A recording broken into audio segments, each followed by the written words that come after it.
My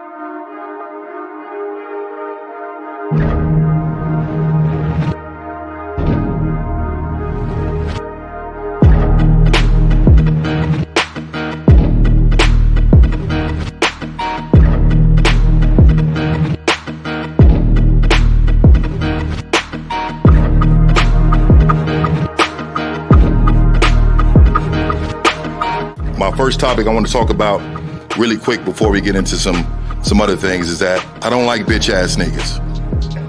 And the reason why I want to start off with that is because game is about helping us learn the rules of manhood.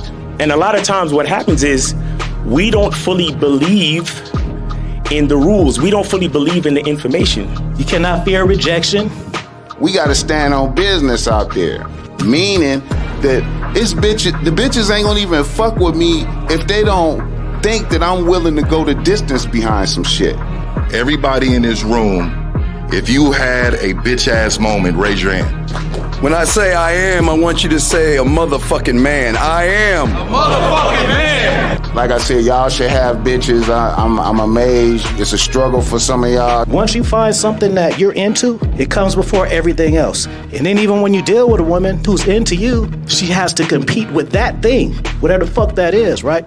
Stand up if you believe in fear. Stand up right now. Everybody stand the fuck up. You know, I say bitch a lot and nigga a lot, but, you know, it's with good intention and a lot of love in it and whatnot. If I'm feeling insecure, is this really me, or did somebody teach me how to feel this way? I am a motherfucking man.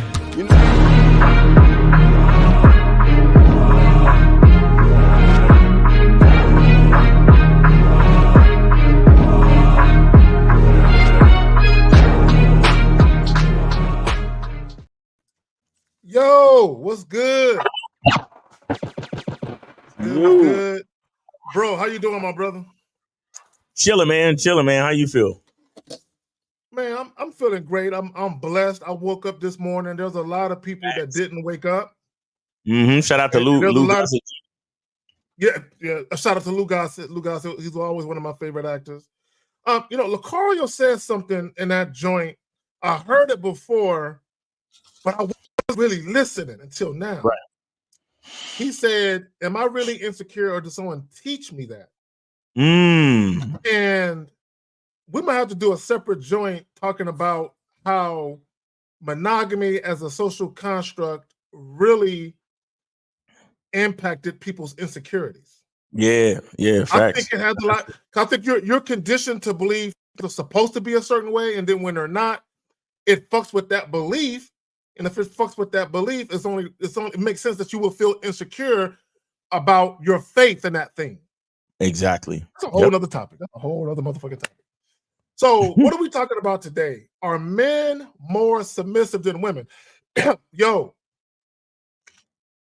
I want guys to understand something. I saw a Facebook joint, and it was titled that. Are men more submissive than women? And it was basically a woman. Now, the way she was articulating herself, it was a bunch of mumble jumble, like, yeah, whatever, shut up, right? But one of the things she was saying in there, she was like, she used the Target example. She was like, yeah, if I'm in Target and I have you come with me and you don't want to be there, you're kind of submitting to me. And then what you're going to do while we're in Target, you're going to go up and down every single aisle with me. And you don't really want to be there. So if you think about it, if you go somewhere where you don't want to be with your woman and you're doing it to make her happy, aren't you kind of submitting in that moment? Or at the bare minimum, you're acquiescing, which means you do something reluctantly without complaining about it. Right. So when we begin to break this down, we're going to answer the question today. Are men more submissive than women? I got about 4 to 5 clips. Now, some of them we've seen before, but now that I'm thinking about this dynamic, I'm looking at the clips completely different. Before we do that, my brother, Mike, you got anything you want to go ahead and promote, brother?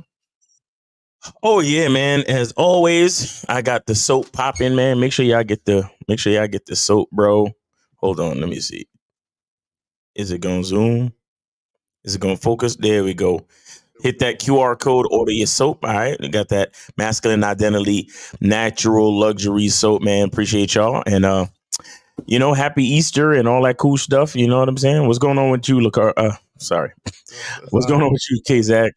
You all look the same and shit. But anyway, no, I was actually out looking for, I got my two youngest.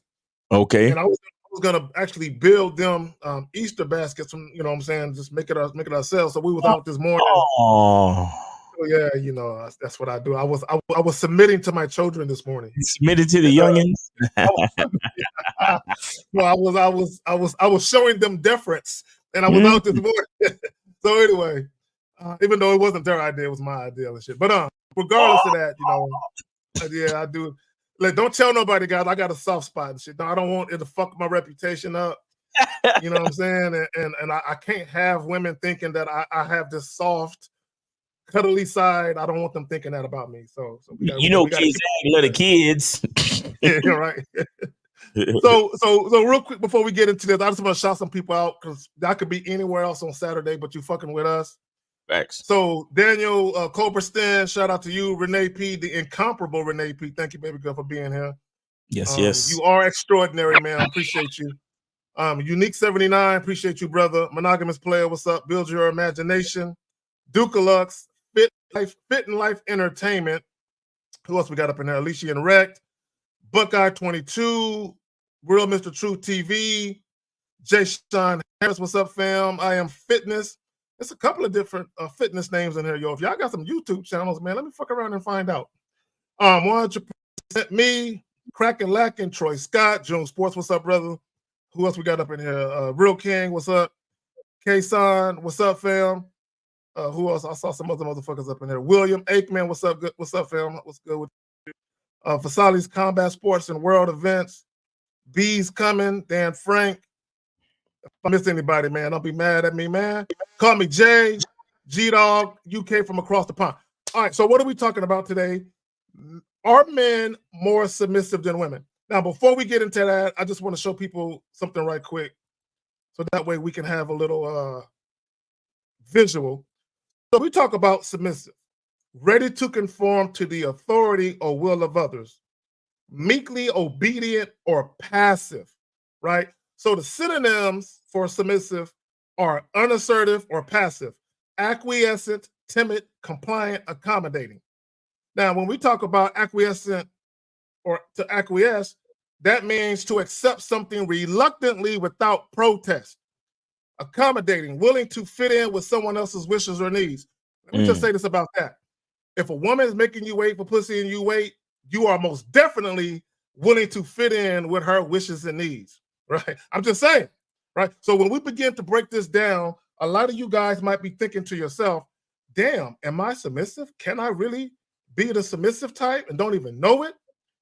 You just might be. So let's go ahead and do this, man. Let's go ahead and do this.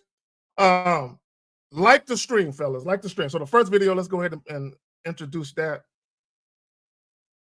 And then we're going to go back and break down what's really going on in this video. Do you care about the way he dresses? Yeah, but I like how he dresses. Like, ever since I met him, I've never had a problem with it.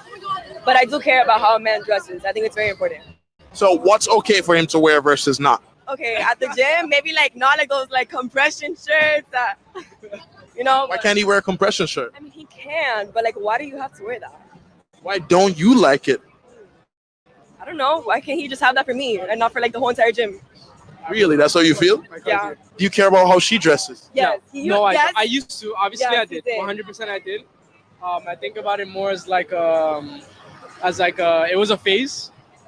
You get over those things. Like 100% I don't anymore. Like for the past 6 months, I'll say I wouldn't. But for the first 6, He's got it better, yeah, 100%. What were some of the things that would happen? I mean, he would get upset. He would tell me like, no, why are you gonna wear that? But I never felt like I had to change. But if you feel like a compression shirt's too much for him, why can't he feel like whatever you were wearing was too much? That is true. But I'm a woman. Which would make it even worse, don't you think? No, women are supposed to dress. Like, it's just normal. But can't you be classy without being provocative? Yes, of course. That's not what I'm saying. But if I want to wear something that's considered provocative, it's like the common thing for women, I feel. Do you care about the? All right. Hold on, let me bring the homie in. I want y'all to think about something. In that relationship, who do you think is the submissive one? And shout out to Lucario, because I hear him say this time and time again. Somebody has to submit. Somebody. Facts. Somebody has to, right? Go ahead, Miles. Go ahead. I know you want to say something. Oh no, I was just saying he definitely is the one. Because you asked a question. I thought you were asking a question. I didn't realize you was being rhetorical. Yeah. Okay. No. So what I want guys to understand, he's in a relationship with a woman where she do what she want to do, right? And he basically do what she says. So even though he has an issue, now the whole thing with a woman dressing a certain way, that's a whole nother thing. I'm not tripping on that. I don't give a fuck about how she's dressing. The thing is they get into a relationship. He wants to establish boundaries and parameters. She says, fuck your boundaries and parameters, right? And then she goes out and sets boundaries and parameters, and he submits boundaries. Right. And a lot of guys, they might not submit in this manner, but a lot of guys do this. And the reason why they do it is because they want to be in a relationship with the woman so bad, they will capitulate, that they will acquiesce, they will accommodate. And it's reluctantly so. They feel some type of way, but then they convince themselves it really ain't that bad because I have her and I have her love. Yeah, I guess I want to add to that before we continue. You got it, Jay. I can you guys hear me? Yeah, I had some technical difficulties before hopping on. My camera just went out, so hopefully the camera on the computer is okay. But I didn't see the whole thing. Did he discuss with him if he likes the way she's dressed? Let's play it back so you can see the whole thing. All right. The way he dresses. Yeah, but I like how he dresses. Like ever since I met him, I've never had a problem with it. But I do care about how a man dresses. I think it's very important. So what's okay for him to wear versus not? Okay, at the gym, maybe not like those compression shirts. Why can't he wear a compression shirt? I mean, he can, but why do you have to wear that? Why don't you like it? I don't know. Why can't he just have that for me and not for the whole entire gym? Really? That's how you feel? Yeah. Do you care about how she dresses? Yes. No, yes. I used to. Obviously, Yes, I did. 100% I did. I think about it more as it was a phase. Yeah. You get over those things. 100% I don't anymore. For the past 6 months, I'd say I wouldn't. But for the first 6, you got it better. Yeah, 100%. What were? Look, go ahead, Jay Roman. Because now that I'm listening to it again, I'm getting irritated. But go ahead, Phil. Go ahead. No, I see where we're at, and yeah, it's exactly kind of how you were putting it. Basically, she wore him down. She basically said, "I'm not going to dress the way you want me to, but however, I want you to dress the way I want you to." And so, like Miles was saying, somebody has to submit, and right now it looks like he's the one that's submitting, and it looks like he's comfortable with it too, because he's like, yeah. The first 6 months I was really on it, but the last 6 months I'm not on it really. And really that's not how he really wants to be. Right. It's just that she's worn him down to submission. Right. Exactly. I mean, he don't want to lose her, He's in a space where he looking like he don't want to lose her, And another thing I would say is this. With the way that I conduct my relationships, I really don't see myself even stopping for a street interview, nigga. Yeah. You understand? And let's just say we do get into a situation like that, my girl is not doing that much talking, bruh. She's leading the fucking charge and he's just chilling. And I'm like, I don't understand what that even looks like. I don't understand what that looks like, because even when we at the restaurant, bro, let me tell y'all something. That I noticed. Some of these I'll be at the restaurant. And tell me if y'all notice this. Do you notice when your fucking waitress is a feminist? And you notice that shit? When you order for your woman, you order for your fucking woman, and then they make it a point to go and like turn away from you to ask your girl, like, oh, well, how do you want the steak? Or are you sure? Would you like, but I had a situation where I described everything to a T that my girl wanted after discussing with her, of course. And the fucking waitress turned to my lady and was like, are you sure? Okay, but that's probably a whole nother thing. I'm sorry. Let's get back. No, it's happened to me before.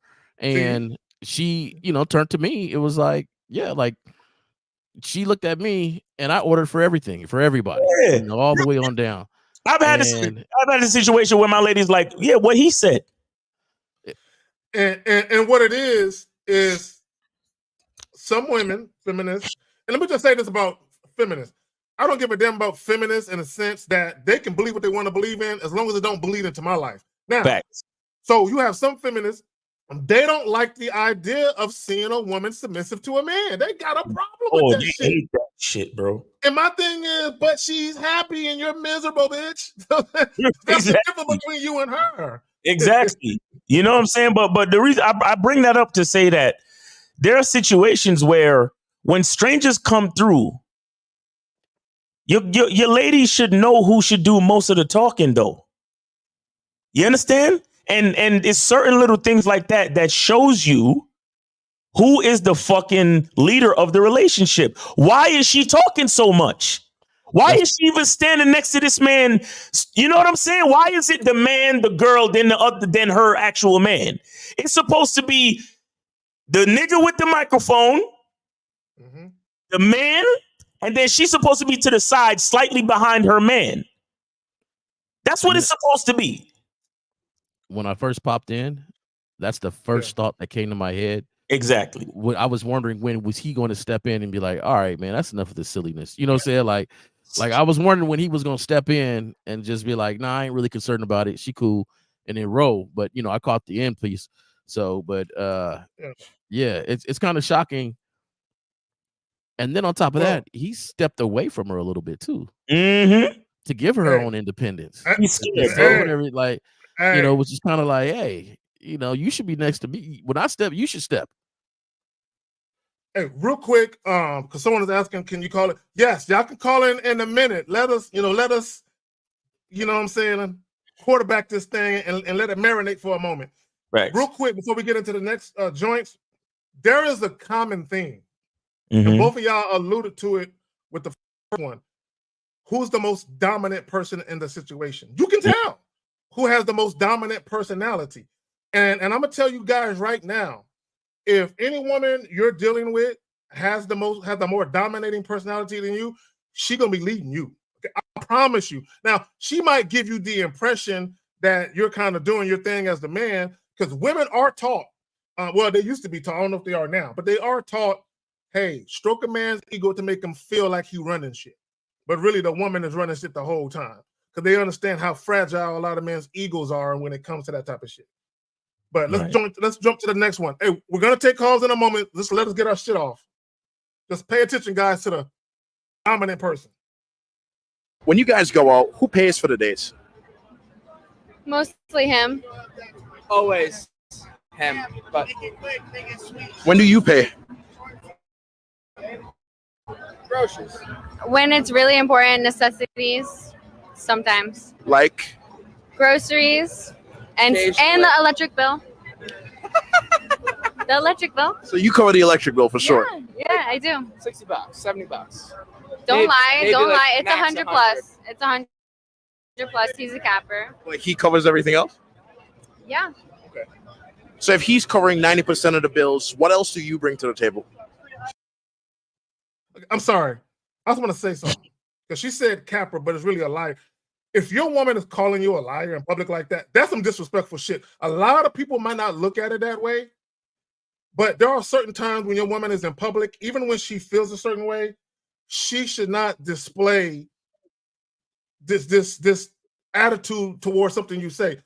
If you guys need to have a conversation in private, cool. But that right there, because she might as well say, you're a liar. If your woman says that shit to you in public, I'm just saying. I'm sorry, I had to say that shit. And I agree with you, Zach, but it should be both ways because you should be setting the example. Yeah. Say that again, J. Roman. Say that one more time. No, I said I agree with you 100% on that, Mal. I mean, Zach, and it should be both ways because you should be setting the example, right? So if she's sitting there talking like she is, I ain't got to pop off and correct her or anything like that. When we walk back to the car, be like, hey, this is when I'm gonna tell you what's what, because I want you to set the same example when we out in public. Now, if it's detrimental that I need to correct you, then I will. But at the same time, we'll have our discussions in private. Exactly. We used to call it "Don't front me off in public." Exactly. That's what we used to call it. Facts. And I'll say this: just look at the way this nigga's standing. Look at the way yeah. Look at he's kind of like he's hiding his hands and shit, like a little boy. Like the nigga, he seems excited to have this conversation. Like he been telling her for a minute. You don't appreciate me, see?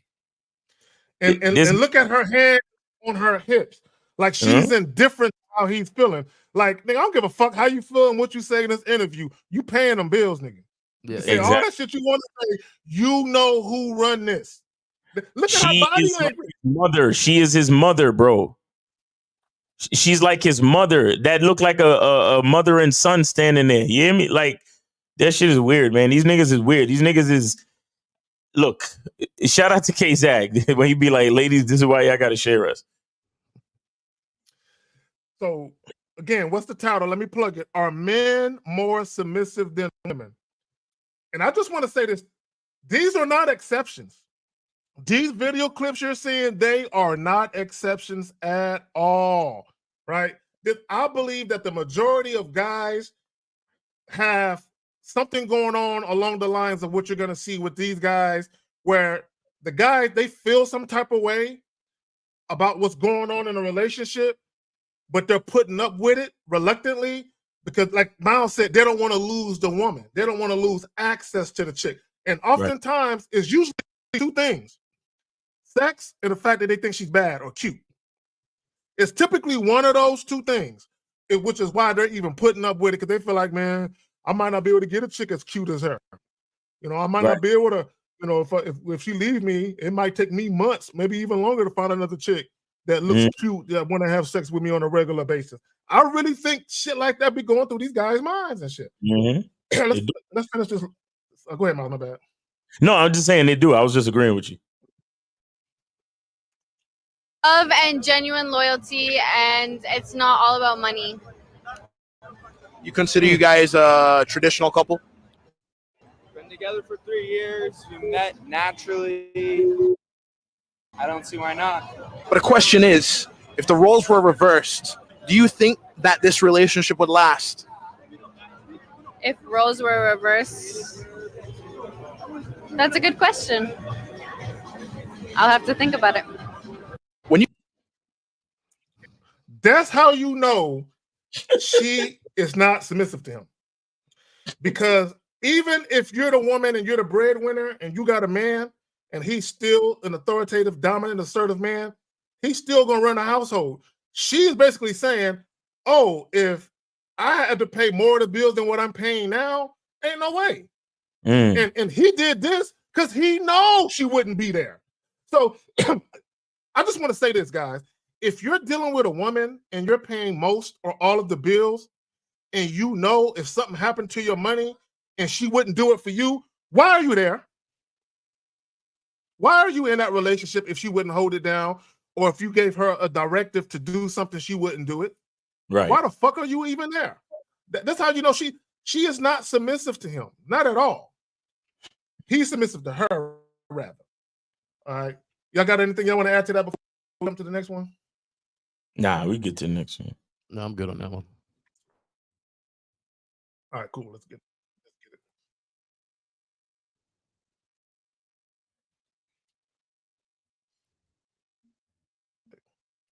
Wait, hold on.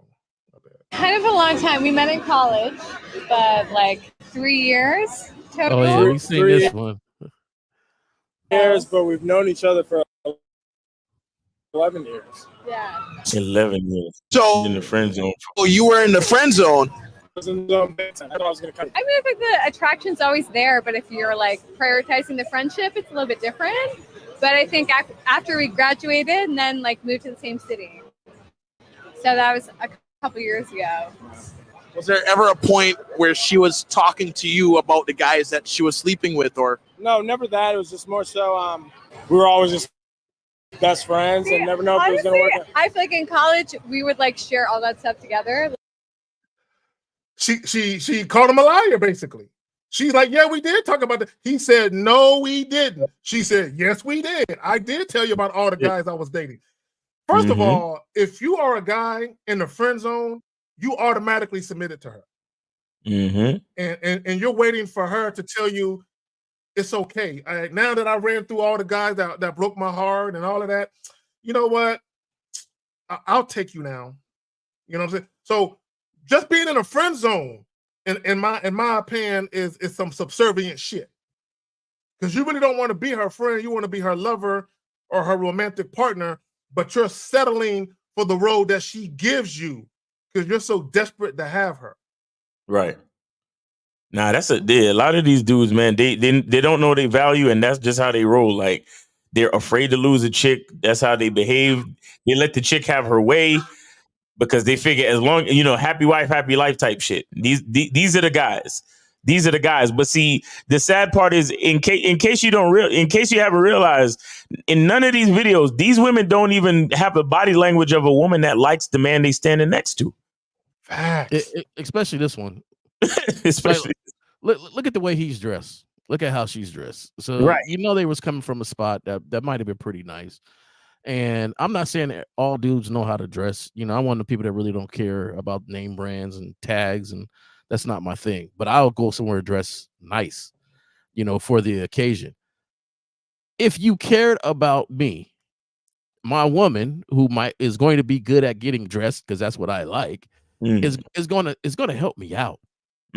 She's gonna take care of me, so I look stunning walking out the door, right? Because if I don't have that in-depth ability, because some cats are just better at they just put together a fit, I'm gonna wear this with the shoes. Some cats don't got that bug. If I ain't the one that got it, and I'm with you, and you walking out like that, you should help me out because you don't want me to look crazy, and that to me is showing a little bit of care, not for herself, because she said, "Oh, I'm dressed fresh, I'm out," and she looked at him, was like, "Okay, come on." So now people were kind of like, "Are y'all together? Y'all right? Y'all friends? Y'all, what's going on?" And there's some cultures I just love the way they dress, man. I'll see the lady dress with a certain color, and the guy will have that same color in his fit, not the same matching fit, but the color. Yeah, hey, we together right here. We're matching this color together, and I ain't saying you got to do that all the time. You know what I'm saying? But that's showing somebody like, hey, we are rocking. And I don't see that here at all. There's synergy between us. There's no synergy. A lot of these people, there's no synergy. The guy likes the woman more than a woman likes him. And a woman is like, you know what? There's other guys I'm more attracted to than you, but you're the guy that's going to let me run shit. So I choose you. Yeah, she dressed to get somebody and not dressed to be with him. Because you're going to match what I'm dressing. Because if I'm dressed like that, you're going to be dressed like that too. Right. We rocking together. All right, so I got another one for y'all. This one was hilarious right here. Hold on, let me get this. Hold on. Okay. What's your biggest pet peeve when it comes on to texting? If I don't text her back fast enough, she will say, "Who are you texting?" And that's my pet peeve because I'm fucking doing something that I'm busy with. So I'm just like, what the fuck are you doing? Like, I'm number one priority. Period. Point blank. But she also wants me to pay for everything. So you're his number one priority, or you believe you should be. What number priority is she actually in reality? Two. She's in the top three. She's in the top three. She's at least three? No, you're in the top. What do you mean? Bitch. You said two. That's in the fucking middle of 1, 2, and 3. So I would be 3? I got a mom. Yeah, mom is 1. That's fine. Yeah, mom is 1. Until marriage, which is appropriate. I'm not married yet. That's what I'm saying. Okay, That's so fine, maybe but why my- would you say maybe top my- 3? I'm number 2. Okay, she's number 2. Period. Oh, do you see his look at the end where he was like, Yo, Hey, I'm gonna let y'all go first so I can refresh my screen.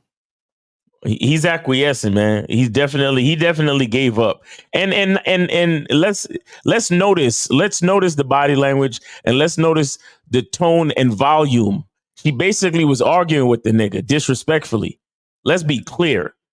She was disrespecting this dude, raising her voice to this dude in front of another man. That's not cool, bro.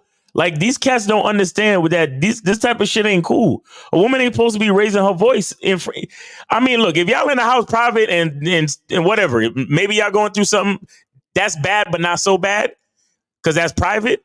But we in a situation with another dude, and you raising your voice, disrespecting, and then, you know, answering for me too. Like, how disrespectful can a bitch get? Answering for the nigga, telling him what's what, like, oh, well, if you respect your mind, that's okay. That's not so bad. And it could be like that until marriage. You assuming way too much, bitch. As if I'm gonna marry you.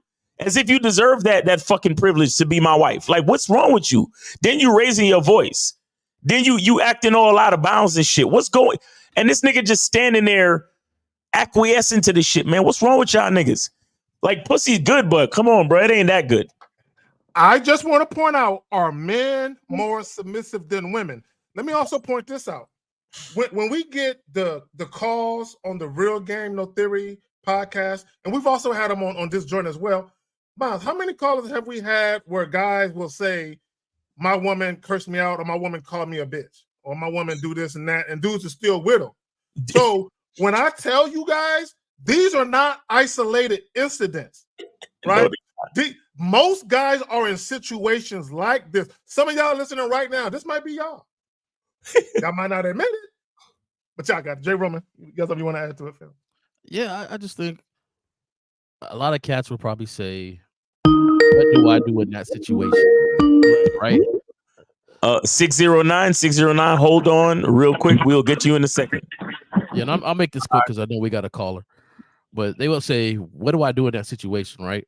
Because you could tell he was sitting there, he didn't like what was going on. Because at the end of it, he gave the dude a little eye, like this, like, see what I'm dealing with. You know what I'm saying? But what do I do in that situation? You know, how do I act? And if you got to tell yourself that means you have no plan to begin with in the first place. Because you should already have a plan for any situation that happens like that. Like, hey, all right, you know, I'll talk about it later. Like, it would have been better for him just to walk away. Be like, you know what?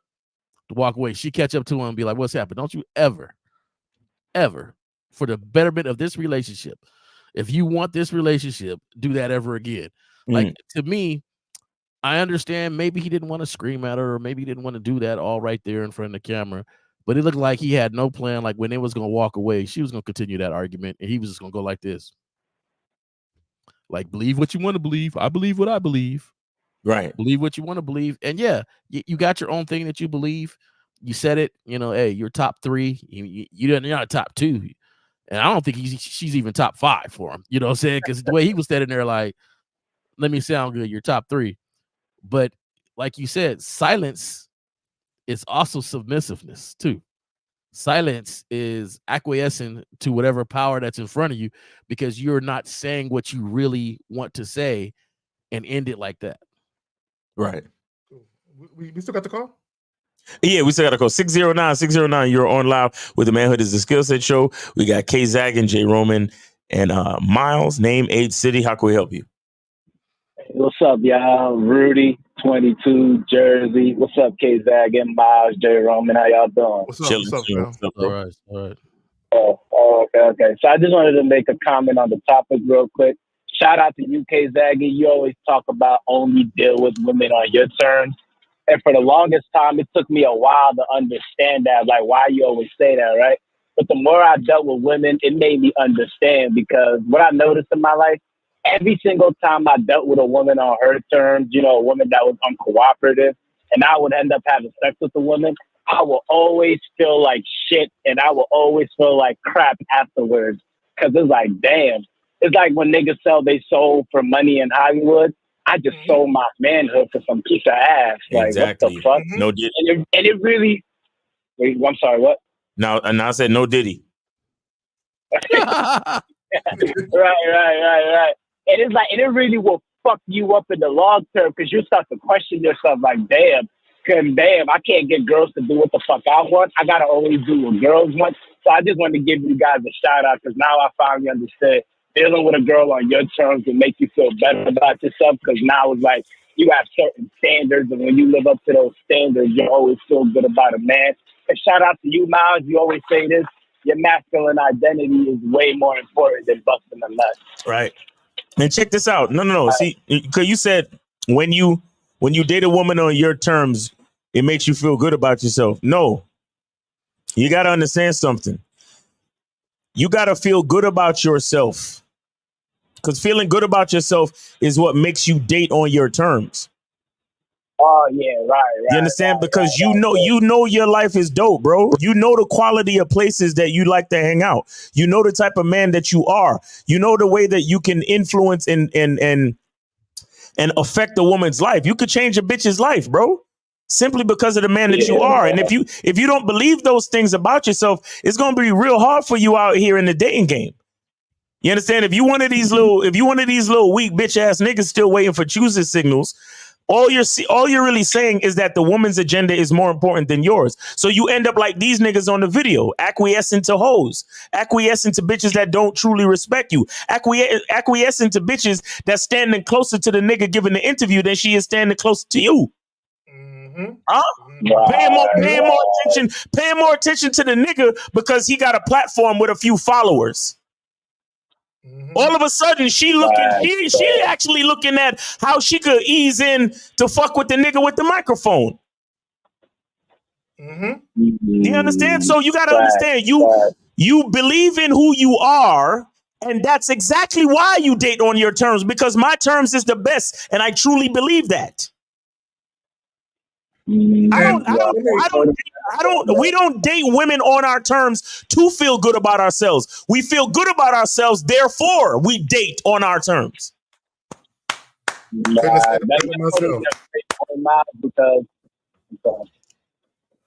I'm sorry, what? No, go ahead. That's a great point. And what? I'm sorry, that's a great point, Miles, because I've been watching you guys for a minute, and I've been on the Bad Boy membership for a long time, but until I started loving myself, accepting myself, and appreciating myself, and shout out to you, Miles, being grateful every day for the type of life I want. Facts. Until I started loving myself, that's when I started having success in the game. Because before that, I was always looking for validation through women and shit like that. But once I started loving myself and said I don't need validation, that's when the game became so much more easier for me. Exactly. Yep. A couple of things real quick. Because you said earlier you felt kind of like shit. That's that post-nut clarity. That's when you realize you compromised your dignity. This is why, and I've actually had clients that used to be tricks, and they actually paid for sex, and they admitted that they felt like crap, that they didn't like it. They didn't like that. They felt like this is the only way I can get women to be into me is I gotta compromise my dignity and pay for it. Now, if you're the type of dude where you can get sex without paying for it, and every now and again you go to a foreign country and pay for it, that's one thing. But if the majority of the time a woman is only willing to be in your physical space as if you're spending money, bro, no man who has any type of dignity and pride in himself or self-respect would want that to be his situation. So what happens is a lot of times when you have sex with chicks and you realize you have to jump through all these fucking hoops and over hurdles, you realize, well, I do all of that just for some sex. Like this is ridiculous, right? Now, also, when we talk about dealing with a woman on your terms, I don't want guys to think, well, because I'm a man, it's supposed to be this way. Like Miles said, if you're not a quality dude, you know what I'm saying, with value to actually offer, then no woman is gonna look at you that way. You know what I'm saying? You can't just be, well, I'm a man with a ding-a-ling, so that's why women got to deal with me on my terms. No, you actually got to be the type of man that a woman could respect and admire. And she wants to be a part of your situation, which is why her dealing with you on your terms isn't no issue for her. Exactly. No, I think one of the steps that the caller said is so important. Is the difference between recognition and actually learning from the mistake. Like, somebody can recognize what they're doing, recognize they don't feel good while doing it, but then do nothing about it and keep repeating the same old mistake over and over again.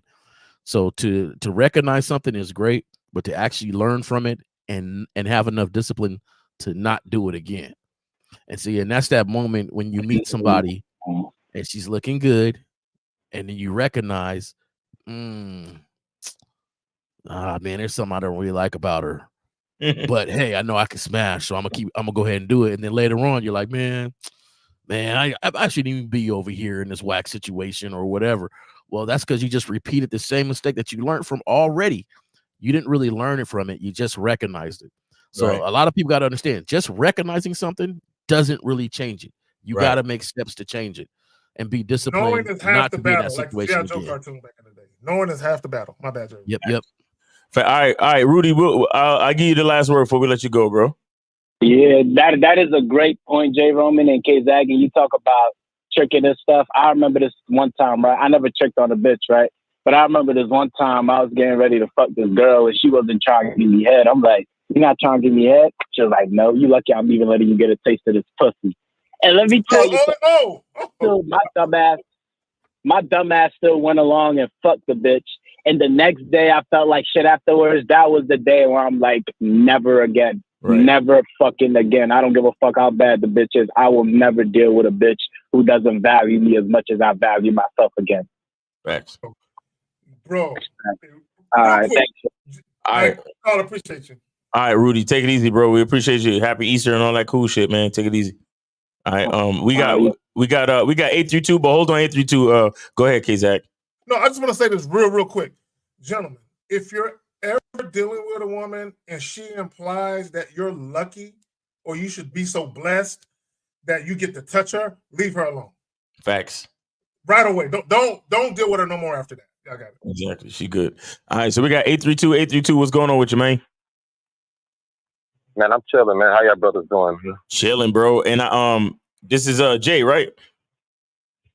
Yes, sir. Yes, man. sir. Yeah, I got your Cash App. I appreciate it, bro. Yes, sir. Appreciate you. All right. Man, you spit a bar. Man, you spit a bar yesterday, man. And when I called into the show yesterday, I don't watch it live. I watch it from like where I start at. And so as I kept going, you said something that stood out, man. You said women don't have an identity until the man gives it to them. Right. And that shit right there rung a bell. Because one time I was dealing with this girl, and every time we get through smashing, she'd be like, "So how did I do?" And I'd be like, "It was good. You did good." Like, So she kept saying, like, "We'll smash again." So how did I do? How did I do? I'm like, yeah, I'm like, yo, it was good. Like, I know you came a few times, you kept, hollering and whatever. Mm-hmm. I'm like, you did good. So the next time she asked me, I said, yo, why you keep asking me this shit? She's like, the last guy said I was boring, so now I need feedback. I need to know how am I doing, because I think my shit is boring because the last dude told me I'm so boring in bed. I'm like, whoa. So when you said that shit, it reverted me back to a situation where women, and even guys, if you allow somebody to get in your mind and hold space and create space and just do all kind of shit in your mind, then they control you, man. And that shit is real, man. That shit's real. Nah, that's facts. So that's facts, bro. Well, we're the influencers, we give them the influence. There you go, Miles. Influence. When a woman, because here's the thing: when a woman is feeling you, your opinion very much matters. Your opinion matters a great deal. You know what I'm saying? Like when I was in relationships, marriage or whatever, and the women I was with was posting shit like on Facebook, I would never like their pictures or nothing. I would never do that, right? And because everybody else in their family and loved ones, they doing all that goofy ass shit, right? So me, I would give them a compliment face to face if I liked what they had on or whatever, and it meant the world to them that I would acknowledge. Like, if your woman get her hair done in a different style you normally don't see it in, and you acknowledge it, or she get her nails done differently and you acknowledge it, or she wearing her makeup differently and you acknowledge it, that means the world. You know what I'm saying, to them. So you have a lot of influence. So if you say something, man, you kind of whack in bed. Okay? That can make them feel insecure and fuck with them. So now what happens is when they deal with the next dude and that guy opinion matters, now they need constant validation to kind of, empower them to start to feel good about themselves again. And that's why she did that. Nah, facts. That shit is real, man. That influence is real, and I do feel like when you guys always say leave them better than you found them, that's a real statement because some guys leave them worse than when they found them. You know what I'm saying? So influence is very powerful, and a lot of guys, I guess they get the power, and like you said, K-Zag, they can tell a girl, you ain't shit, you'll never find nobody better than me, and the woman believes it, like, oh shit, I won't find nobody better than you. Like, yeah, bitch, I'm gonna need you to go make this money. Give me your check, send direct deposit to my account, or you'll never find a nigga better than me. And a lot of women do believe that shit, man. And sometimes I'd be like, damn, man, like, I gotta cut girls off because I feel like they too far gone. I've had women say that guys are telling me you'll never find anybody, nobody will ever want you. And and I'm thinking them down, I'm thinking to myself, like, and what it is, all it is manipulation. Because the guy doesn't want her to find joy with another man.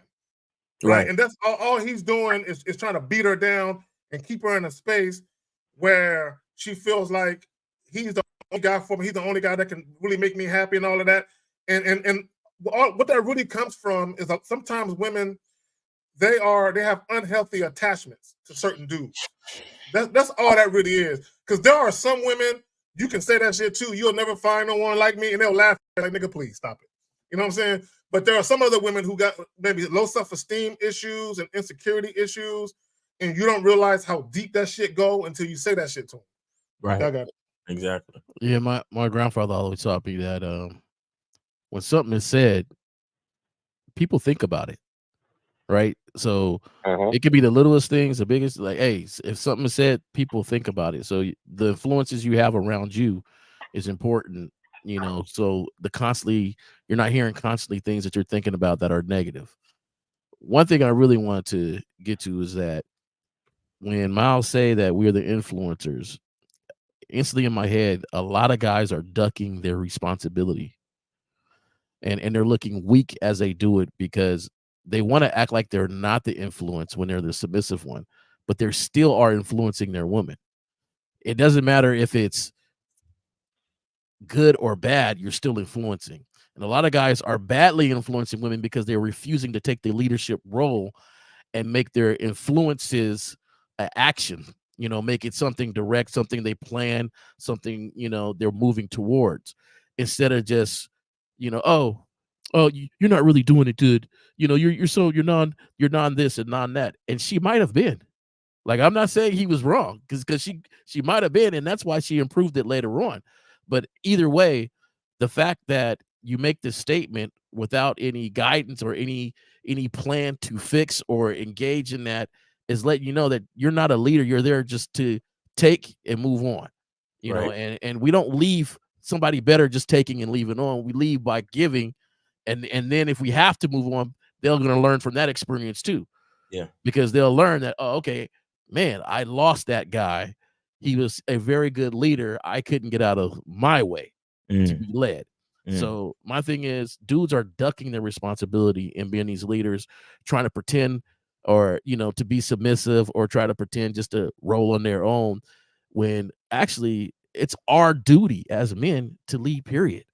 It's going to happen. It's going to happen no matter what. So you have to take the responsibility. You can't take the responsibility lightly. And, to be a man is hard work.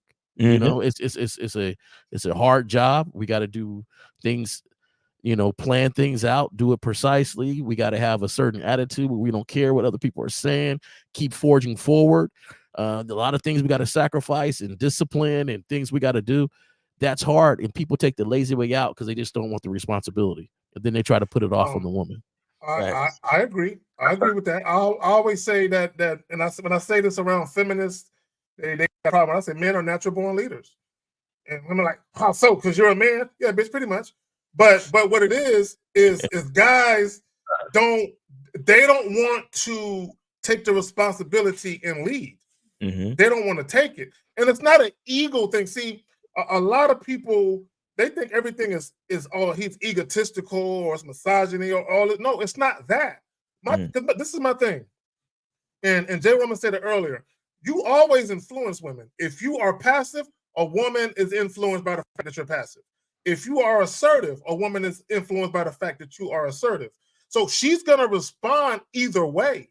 Right. And how she responds is going to determine whether or not she respects you or she doesn't. It's really that fucking simple. So when we talk about leading, it's not about being, because no good leader, we're all selfish, but good leaders will actually do selfless things. But you know what I'm saying?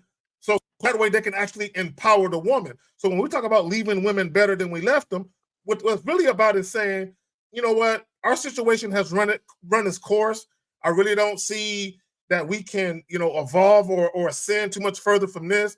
But as a woman, you still have value. I've seen it. That's why I'm dealing with you, right? But now it's to a point where now that value you have, maybe some other guy could benefit from your value because there's nowhere for us to go. You know what I'm saying?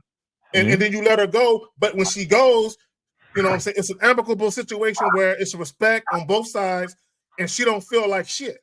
She still feel like, you know what? I still love this dude. There's still love because of the way we departed, and it was no ill shit. He ain't trying to break me down and all that other nonsense. Y'all got it. Exactly. Yeah, a lot of what you hear when guys say that, or you ain't never gonna find nobody better than me, or you ain't gonna find nobody who wants you. That's just insecure. That's just insecurity, and that's see, and that's the thing. That's the thing that it sets a bad rep for a lot of men, because women take a lot of that shit to heart. And then it makes them put their walls up where they don't believe men. You understand? Like honestly, a lot of the times when you meet, all right, how many? And I'm sure this happened to everybody on the panel. How many times have you stepped to a chick, and simply because she was in a relationship with a man that she could respect, y'all had the illest and most healthy, positive interaction between each other? Like, you stepped to her, hey, what's going on? I just came over here to say what's up to you. I was wondering if we could go get a drink sometime. I could give you my number. Well, listen, so the man that I'm with, he wouldn't really appreciate that, but I really appreciate your approach. I think you dress real nice, and I really appreciate the way you came at me, and you actually made my day because I feel like I still got it. However, my man is just not going to have something like that. So I will politely decline, and I respect you, brother, and you have a great day. Like, that's the type of a bitch a woman who, because I can't even call her a bitch in this context, a woman who has the positive influence of a man, she can't even really reject a nigga like that. Like, all of that type of rejection that so many guys are afraid of, you won't get that from a real woman who has healthy masculine influence and leadership in her life, bro. It won't happen.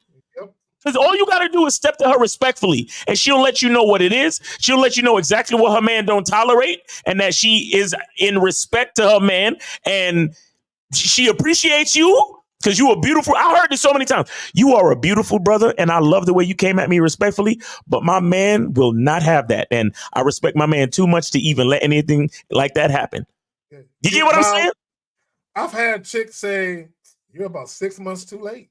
I give them 6 months too late. In other words, you're the type of dude I can see myself dealing with. Right. But you're 6 months too late. I have a beautiful situation, and I ain't fucking it up for nobody. I ain't fucking it up for nothing, for nobody. But I appreciate you. Good luck to you, and you have a blessed day. And this is a woman who, like you said, she has a healthy relationship with a masculine dude. And she ain't bitter about nothing. She loving life. She loved the dude she with, and she loved the fact that she can have dudes that she are attracted to still approach her. But because she's in such a good space mentally, emotionally, and spiritually, she ain't mad about nothing. Right. Well, I'll take it one step further than that. I think because she respects her man and is influenced so much by him, she respects men. Exactly. Hence the positive right. interaction. So, that interaction is not, she's still going to come at you respectful. I've been to places where you could tell that when your plate gets made and a woman has nothing to do with you, don't know you from Adam, but you're just at a place, is making your plate. What do you want, honey? What do you want? She ain't getting at you or nothing like that. She just respects that, hey, there's a man in here, because I know that if somebody came barging in, he's going to be the ones that's going to stand up and stop the funk that's happening. So let me do my part. Hey, what do you want on your plate? And not make it into a big deal. But there's one thing I want to tell the caller, man. My mind works in different ways, man. It's just, don't always believe everything these women tell you. And, because that guy that she was with, we don't know, because we're only speculating. We just know what she said, he said. But, maybe he did give her the opportunity and did open up and say, hey, your sex game's kind of whack. And it was hard for her to take it. And then later on, she's boo-hooing later on. I just, I want to know this. So I'll be cautious. Don't believe all the stories and try to save them and make them feel better for that. Maybe it was something she was supposed to feel in that time period, because maybe it was whack. Maybe she was sitting there being a starfish, not doing nothing. And then he had to tell her, like, look, I done suggested, I done brought toys, I done did all this stuff. I can't deal with this no more. And now she's crying to you because my ex told me, I don't, Assuming, or it could have been a situation where she was like, man, you keep acting up, you ain't gonna be able to get this no more. I'm about tripping on your whack ass coochie. Yeah. And now you never know. But go ahead. So, don't be too concerned about what was said in the past with the ex.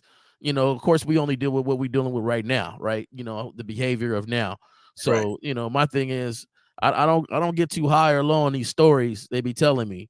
He was just so abusive. Oh, he hit you? Man, that's kind of messed up. No, it's just some of the things he said. Oh, okay. Well, I wasn't back there. I don't know what prompted him to say the things he said. But either way, how are you doing today? Like, we're not gonna go in the past and comfort you and you got to understand what you're with right now. So that be is cautious a red about flag, saving them. Be cautious about saving them, man. That is a red flag when you meet a woman, specifically a woman you just met, and she's saying something negative about a dude she previously dealt with or dudes. To me, that is a huge red flag. Don't get into that Captain Save-A-Ho mentality. And I'm not saying you did, but some guys might be like, girl, he did all that to you. Girl, you too beautiful for all that. You need you a man that's gonna hold and protect your heart, girl. Don't get into that nonsense. But go, y'all got it, man. Now you playing. Yeah. So Jay, I'll give you the last word before I let you go. Okay, no problem. Yeah, with that, you playing her game, because I think some of these girls, their ego's so big that guys are so used to coming so fast and moaning that, since I don't make a lot of noise in bed, she may start feeling insecure. Like, damn, why he not coming so fast? Why he not moaning and whining and shit? But anyway, off that, hey man, y'all keep dropping these bars, keep spitting this knowledge and stuff like that. Oh yeah, and Miles, man, keep telling guys to have that boss mentality, because some guys, I think they feel like, why should I venture for something more when I'm just an employee? They see themselves as an employee, so they don't think any further than employee. So hey, keep reiterating this shit, man, and hopefully guys catch on to everything, man. I'm still listening to and learning. Y'all keep doing your thing, man. Yes, sir. Appreciate you, brother. Happy weekend, happy Easter, and be safe. Peace. Likewise, all three of y'all. That's right. It is Easter. And what he's talking about, guys, is that guys call in all the time and they say at their job, oh yeah, my boss said this and my boss said that. And what I want guys to know is that, especially if you're in a situation where and we're gonna get to 224 in a second, but especially if you're in a situation where you're at a job and it's a stepping stone in your journey or career, you don't need to be calling no man your boss. I mean, if he's your supervisor or he's the manager of your department or department manager, something like that, refer to him as that, or just refer to him as a goddamn coworker. But to every time you subconsciously refer to another man as your boss, I believe it does something to your psyche. And if you know deep down that you are the boss of your own life, don't be referring to no other man as a boss. So I just wanted to clarify what he was saying. That's something I said on the show yesterday with Lucario. So we got 224. You're on live with the Manhood is a Skill Set show. We got your host K Zaggin, Jay Roman, and your boy Miles. What's going on with you? Yeah, it's Emmanuel, Jacksonville, 22. All right. Real quick, Emmanuel. Hold on. Real quick, Emmanuel. Real quick. I want to say something before I forget it. I'm gonna say something. It's gonna be unpopular. Miles just said something that made me think about this. For everybody that got a job, you're submissive to one degree or another because you submitted to the company. Facts. I just want to point that out. Nah, that's real shit. I just want to point that out. But to Miles's point, although you submitted to the company, you can still maintain your dignity as a man and not refer to him as boss. All right, you got it, caller. Exactly. Go ahead, caller. Yeah, so I had a question about like how you can like manage how to be better at managing a woman's attraction to you. Managing her attraction? Explain what you mean. Please give us some context. Elaborate, please. Yeah, so I feel like I have this chick and she's like texting me like all the time, almost like double texting and all that shit like that. And I was just like, it's cool. Like, I'm glad that she's enthusiastic. She's always trying to fuck and shit like that, like a nymphomaniac, essentially. Now, my sex drive ain't that high, so I'm not, like, about all of that, like, all the time. And now she's talking about what's your fantasy and all of this shit, and I'm like, I don't know. I'm young. I've never thought about it from that perspective. But okay, I got you. So, so when you guys are together, do you do other things outside of just having sex? No, so that's the thing though. We've only fucked like twice. Okay, but listen to what I'm asking though. Outside of just having sex, do you do other things? Do you have conversations? Do you watch TV together? Do you share a meal? Nah. Okay.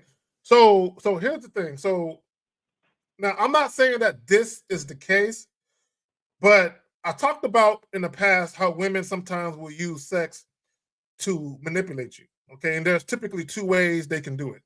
They will either stall you out or withhold it and get you to do things they want you to do, or they'll give you a bunch of it real quick, however you want it, and that's their way to gain access to you.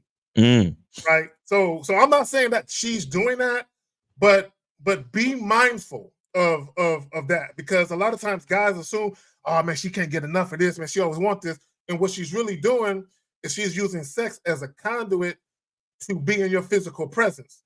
And then what's going to happen is, in some cases, what they'll do is they'll start to do shit like try and spend a night. Yeah. And they'll try to kind of push the envelope to get more time with you. Again, and I'm not saying that that's the case with you, but just watch out for that when a woman is doing all of that and she's going overboard where she's constantly texting you all the time, double texting, because to me, that's clingy energy. So not only is she clingy, but she's throwing sex on you to kind of keep your mind on that. Y'all got it. Caller, let me ask you a couple questions. How long have you been with this girl? I mean, I fucked her first time 2 weeks ago. Nigga. All right. This is not your girl, right? No. Okay. Now, where do you think she would have got the idea that she could call and text you so much? Well, like, I mean, it must have. I think it came from me, but I think she's misconstruing what I was saying. No. Hold on. All right, let's start from the beginning. Where did you meet this girl? At the bar. At the bar. Okay. From the time that you met her at the bar to the time that y'all met up again to have sex, how many times did you call or text her? Like, I've never reached out to her first, if that's what you mean. But how many conversations or text messages did y'all have in between? Like 3, 4. Three conversations? 4? Well, I mean, one of them was just setting up the time to meet again. And then the second time, she saw me at the bar, but with someone else. And she was with someone else. And she started talking to me about that.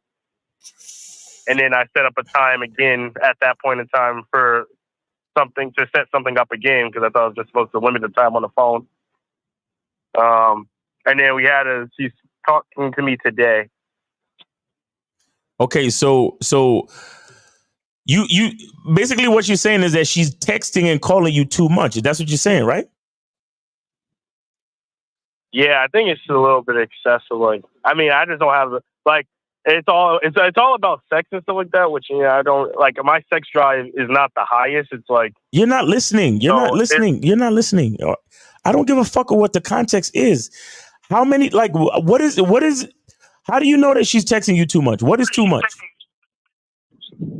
I think too much is more than once every week and a half, maybe. Okay, so when the texts come through, does it have to do with the next time y'all see each other? Yeah, it usually goes around the lines of like, I'm craving you right now. Okay. Or now, hey, when have you set the times to see each other? Every week and a half? Is that what it is? Like every week in 2 days or so. Every week in 2 days. Yeah. So every 8 to 10 days. Every 8 to 10 days. Yeah, something like that. So is she also calling you or just texting you and telling you that she's craving you? Just texting. So she's calling you and telling you that she's looking forward to seeing you next time. Basically. She's just texting. She's texting me that. Yeah. Is she doing that every day? Like it's like damn near every other day. Damn near every other day. Is it the type of text where she's asking you questions for you to respond back? Yeah, like she was asking me like, what is my fantasy?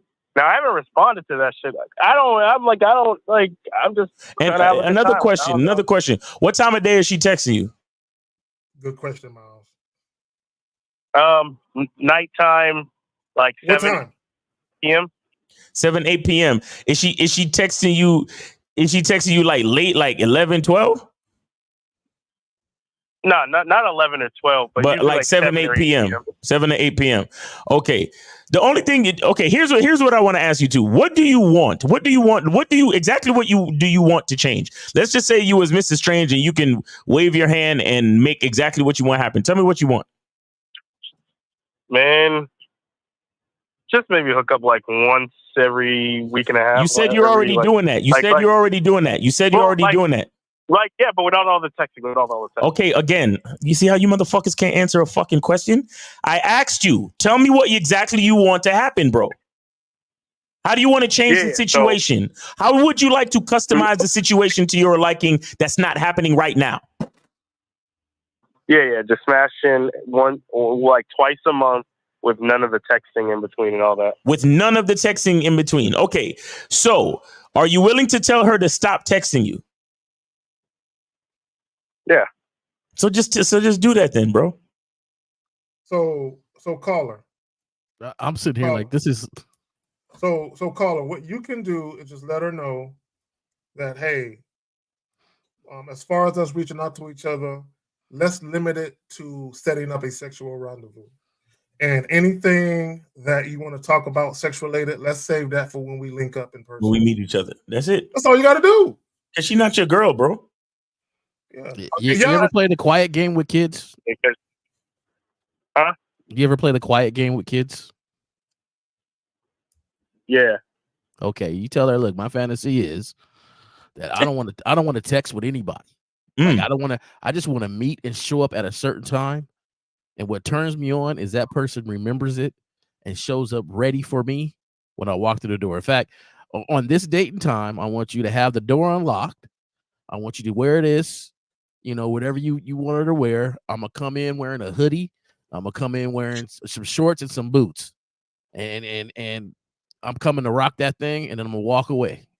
And then I'm going to text you when the next time it is. That's my fantasy. There you have it. And my thing is, like, I'm sitting here like, you really don't have a problem. And you got to understand something. Sometimes it's not you, it's her habit. Yeah. Right. So you're saying I put little into this and she's already acting like this. Well, that's because it's her habit. She likes to get it in. She's found somebody she's comfortable with getting it in with. So she's trying to get it in. There you go. And to respond to what Renee, hold on real quick, caller, to respond to Renee says, she says, then tell her, how hard is that, Jesus? The reason why a lot of times you guys don't want to say anything, shout out, Renee. Y'all don't want to upset the apple cart and lose access to the woman sexually. This is why y'all be walking on eggshells and timid as fuck. Go ahead. Yeah, well, you don't have a problem with like the access to her. I was more like, sometimes women's feelings do get hurt. And I was like, I want to say it in a way where it's not like just So look, caller, look. I'm gonna say something. I want you guys to think about something. Need some game there. If you're not going out of your way to be mean or malicious, and you're just being honest with how you feel about something, it's not your problem if a woman takes it the wrong way and her feelings get hurt. I mean, it's good that you have such a great heart that you're being considerate and thoughtful of that, but that's not your problem, though. Okay, the thing of it is, and Miles said it earlier, if you want to carve out a particular type of experience and have a particular type of experience, that's more important than anything else. Is making sure you have the type of experience that you want to have. And if the woman is feeling get hurt along the way, that's not your problem. I know it sounds ruthless. Shout out to Boss Mac. Do you have the heart to be ruthless? And it's not about, again, it's not about you being mean or malicious, because you can say it in a respectful way with some tact to it. But sometimes you just got to tell chicks what it is, man. You can't be worried about all that other shit. No. Are you afraid of losing her, caller?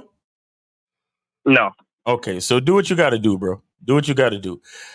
You manage your woman in general by giving her instructions and seeing how she follows those instructions. That's literally it.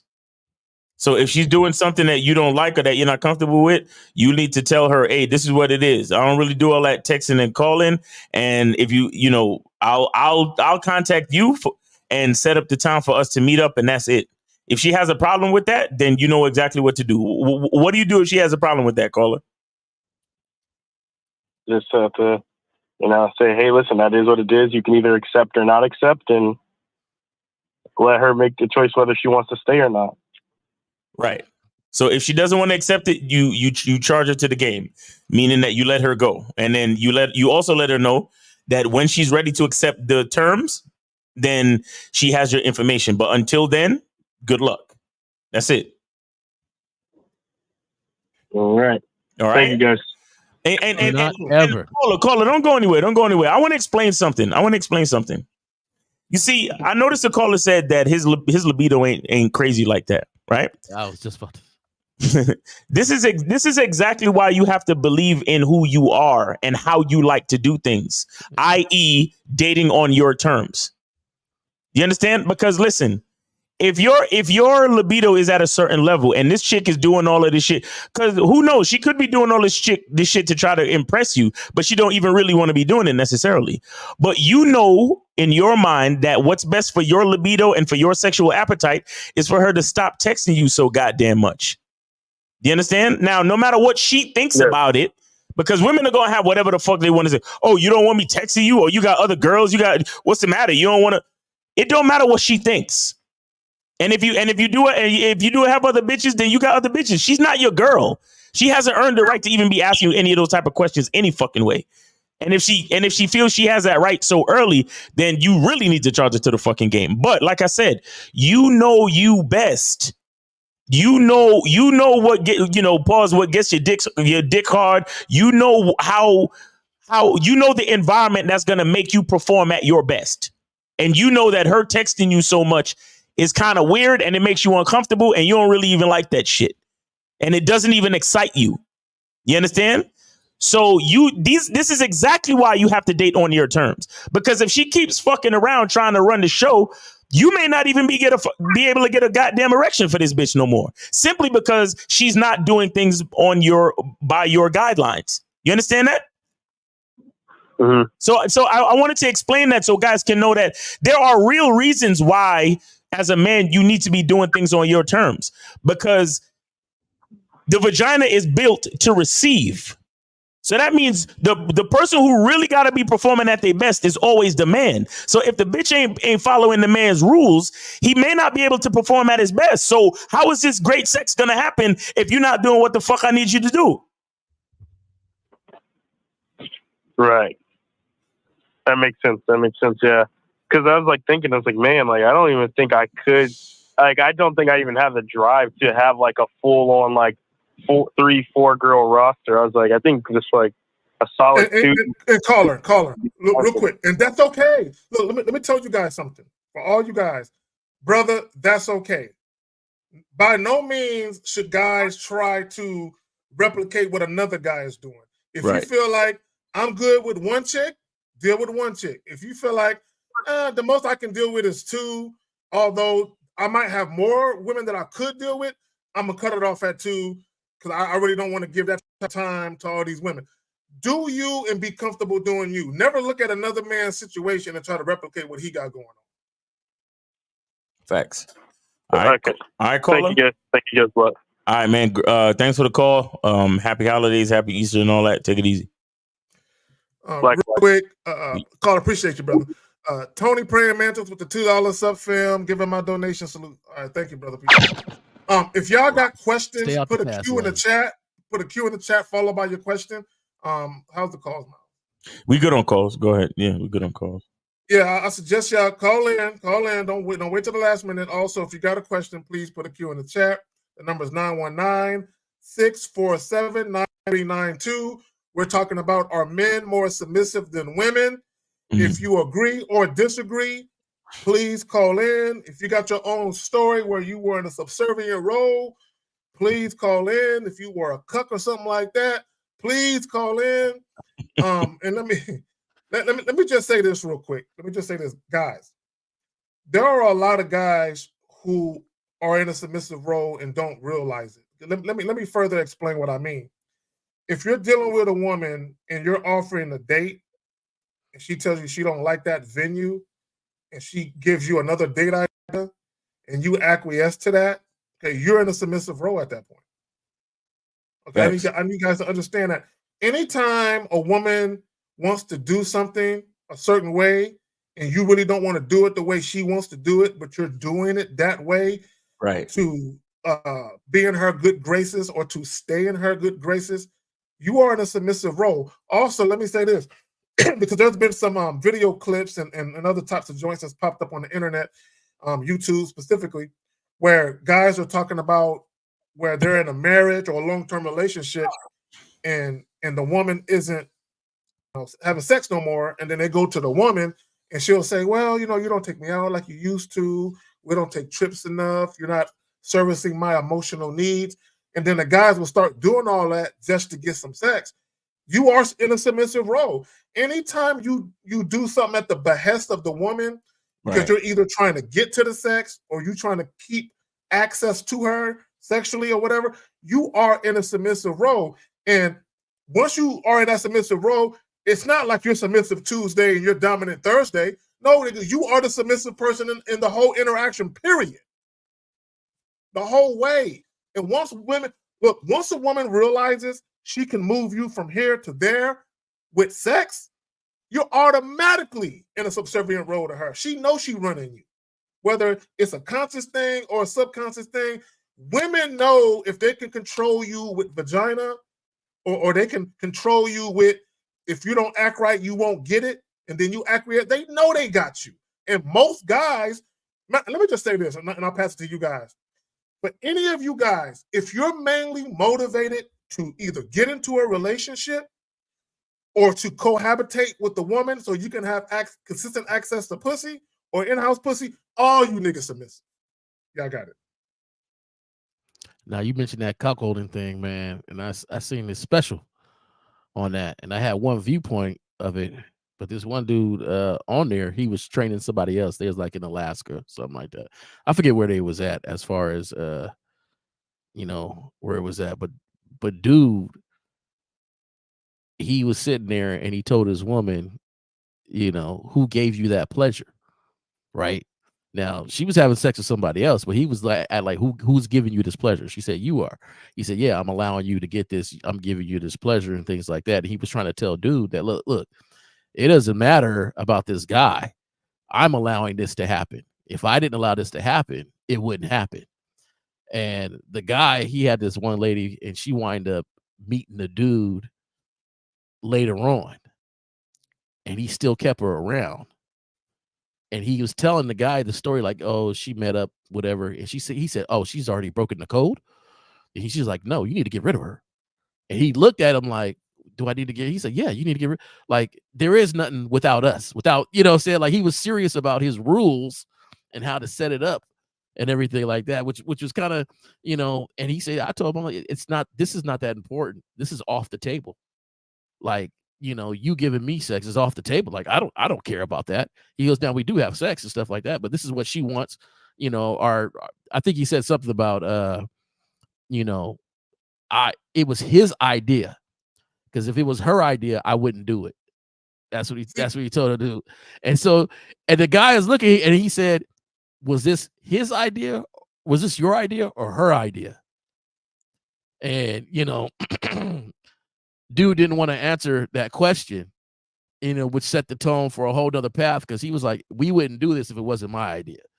And so even if, and I only mention that because when we talk about sex, a lot of cats are afraid of losing out on the opportunity. And so that one guy, the last caller, he was trying to drive in a lane that was way faster than the lane that he really wants to be in. Right? Because then he's messing with somebody that I don't know if my libido is that fast. And yeah, you know what she's calling you for. You know what that 7 o'clock, 8 o'clock text is. She's trying to set up her night and get some. You don't want to commit to that because you don't have that same drive. Then why even be in the situation alone? We just don't match. This is not the lane I need to be in. And that's you still taking control. Like, you don't have to miss out on anything. But you just have to take control of whatever you got your direction and whichever direction you want to go. So, and speaking of that, I would say this for guys: if I would recommend that if you're dealing with a woman that has a higher sex drive than yours, do not get into a sexually exclusive relationship. I would recommend that you don't, unless it's open, right? Because if you have a woman that has an insatiable appetite for dick, or she's incorrigible when it comes to sex, and you can't keep up, it's just a matter of time before it becomes an issue. In fact, over the last 2 to 3 years, there's been an uptick in women who are either married or in long-term relationships going to their significant other and pitching the idea of having an open relationship. And I would say, if it's the woman's idea, don't do it. Don't do it. And I would say, if it's yours, then the woman should always be following your lead. And here's the thing. Let me just say this for any guy that's ever had that happen, or maybe you will. If a woman is in a relationship or marriage with you and she comes to you and she mentions opening it up, she's not asking your blessing or your permission. She's really not. Because the fact that she has the courage to mention it to you, that means she's gonna do it eventually. You know what I'm saying? Whether you stamp it or not. So either way, you got to make a decision. You know what I'm saying? What you gonna do? Because I guarantee you, like for me, if it actually did happen when I was in a relationship and I went to the young lady and I told her I was going to be entertaining other women, I wasn't asking her. I wasn't asking for her blessing. I was basically letting her know it was about to go down. And if she wanted to talk about it, we can have a discussion and set up the whole boundaries and parameters. But it's gonna happen. You know what I'm saying? So I just want guys to understand, this is why you need to know who you're with. Take your time with women, understand who you're with before you make a decision to get into a relationship. Y'all got it. Facts. Let me see. Guys, call in 919-647-9392. We got a shout out to Mutabazi for the $10 super chat. He says, salute to the panel. Y'all appreciate y'all for preaching when y'all hang with friends or family. Hear them say bitch shit about relationships. Do you spit game to correct them? Oh yeah. I used to, but a lot of guys, their egos can't handle it, especially if the women start looking at you like, I like the way he thinks. Now you're a threat in some cases. Your ideologies or how you think is a threat, because now the woman is looking at that guy like, I've always wanted a guy that really thought like how Kerry thinks. Right. So it's problematic, especially if the woman lets it be known that she prefers your way of thinking over her man's. It's problematic. I do it because I don't want you to look in that crowd and see me go, and leave thinking I agree with that, because I don't. So if you say something and I disagree with it, I'm gonna tell you why I disagree with it, or be like, you be you, but that ain't me. This is Right. what I would do. So it don't have to be an argument. It don't have to be a teach session. But I'm definitely gonna tell you, like, if I disagree, I disagree with that, because I don't want anybody walking away like I agree with something that I disagree with. Like that's just it for me. Now I don't have to break it down. I can just be like, yeah, that's one way of doing it. It wouldn't be my way, and we don't have to discuss it any further besides that, depending on how I feel about it and who I'm around, but at the same time, nah, sometimes I gotta say something. It's family, especially if they're younger cousins, younger cats that's in the family that I know. Definitely the I gotta go youngest. ahead and lace Yeah, them I'm up. getting them, getting a hold of them. Yeah.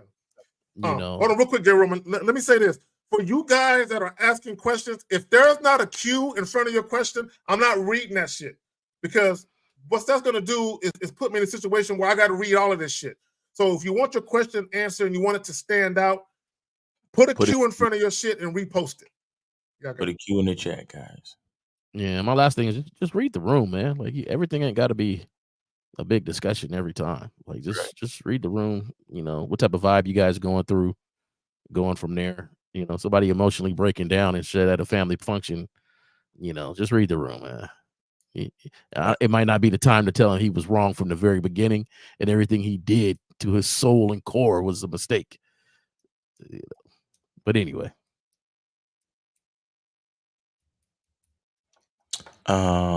Yeah. So if you got any questions you want to get at, because we good on calls for now. Well, I'm just gonna say this to Plug Ultra, bro. You gotta call in, bro, with this. He says, "How should I move out submission role with women in my family?" We need more context. Plug Ultra, it's a free call. Call in. It's a free call. Yeah, y'all gotta look. Let me tell y'all something, guys. Okay, we're all grown adults, right? All of us have some type of education. Okay, and I'm not trying to be funny. I'm being serious. Some of your questions that you're asking, they require a simple response, and then we can move on.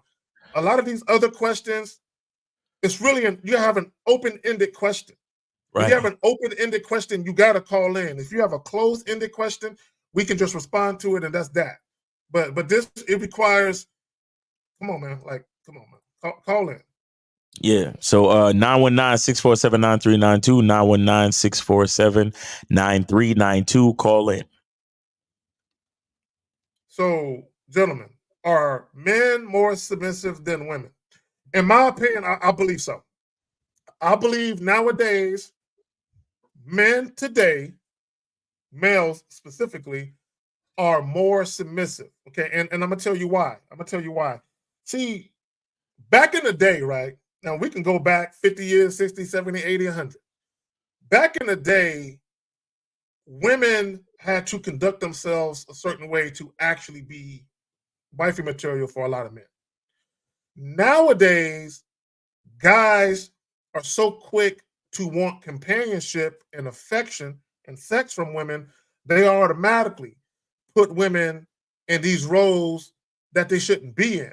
And it's not that the woman is undeserving of being a girlfriend, it's that she's undeserving of being your girlfriend in particular. Okay, and I say that because if she was with another man, she wouldn't act that way. Like when we showed you guys the clips of how those women had more of a dominant presence than those guys, do you think every guy that those women dealt with would let them do that? No. So what a lot of guys don't understand, and a lot of guys, what guys do is they try and reconcile what they do with, well, everybody's doing it, so this is just how shit is. Right. This is why you have guys say, you pay either way. Exactly. That pay you either way is one of the weakest, most subservient coping statements ever. Because it's basically saying, I'm so weak, I have no influence, I have no masculine influence with the women that I deal with, that I'm just going to go ahead and capitulate and acquiesce to the woman, but it's okay because every guy is doing what I'm doing. No, brother. No. Not every guy. Even, I'm going to say this, even you passport bros are submissive. Yeah. You guys are submissive because, and I say that because you're going to a foreign country to give a woman what you know she wants so you can get what you want. So anytime you do shit for women on the front end, hoping you can get what you want on the back end, you already in a submissive role. This is why you have guys complain about gold diggers, or they complain about women using them for free dates. The only men that complain about shit like that are guys who did that on the front end and never got what they felt like they deserved on the back end. Because guys who were never used, played, or abused by women have no reason to complain about those type of things. So at some point, a lot of you guys may have been in a submissive role. Maybe you're not now. Maybe that's why a lot of guys say, I'm not fucking with women, because you feel like you don't have what it takes to actually influence the woman to be submissive to you. I'm just saying. I'm just throwing shit out there. I got it. There's a few statements that I just can't stand, and one of them is "happy wife, happy life." That's one you already know. If you're in that submissive, if that is your viewpoint, then you already know you're in a submissive relationship. When the cats say, "Oh, you got to pick and choose your battles," like, nah. If I'm not comfortable with it, if I don't like what it said, then I'm going to mention it. Right. I don't have to wait and pick and choose the battle. Like, that's if you make everything into this big old molehill. But my thing is, like, hey, she should already know me and understand that if I'm saying something, it's because I don't like it, and correct it next time. It don't have to be a big thing. Just go ahead and correct it next time. Or, I just let her talk. I just let her say whatever she gonna say. But what's up. Like, not really. Is that how you coast through? Is you just let her talk? And then when guys say who really runs the house, you have a group of men and they be talking about, man, so, but man, who really runs the house? Like, no, I don't. Tell me who really runs the house. And then they put the name on it. I don't say it with your woman's name on it if that's what you're meaning. Right. And then the utmost one that just kills me is when all these fellas, you be sitting around, you making plans to go do something, and a dude goes, "Oh man, I gotta check with my woman first, or check with my wife." Like, what? Like, you don't know what's on the agenda, the calendar, or nothing? You don't, who updates you on what you got going on? Like, you don't know any of that. You can't make a plan. Not at all. And I think it was shout out to what was the person? Jadism with the $4 super chat. He said, shout out to the game and respect to the fellas. All right. So we got 330. You're on live with the Manhood is a Skill Set show. Name, age, city. How can we help you? Yo, what's good, fellas? This is Jay Sean, 31, Akron, Ohio. Jay Sean, what's going on with you, man? What's up? What's up, homie? How you doing, bro? Doing pretty good. I sent you $10 cash app. Yes, I got it, bro. Appreciate it. Yes, sir. No problem. All right. Appreciate it. So, in regards to the subject, so I am I do a few things.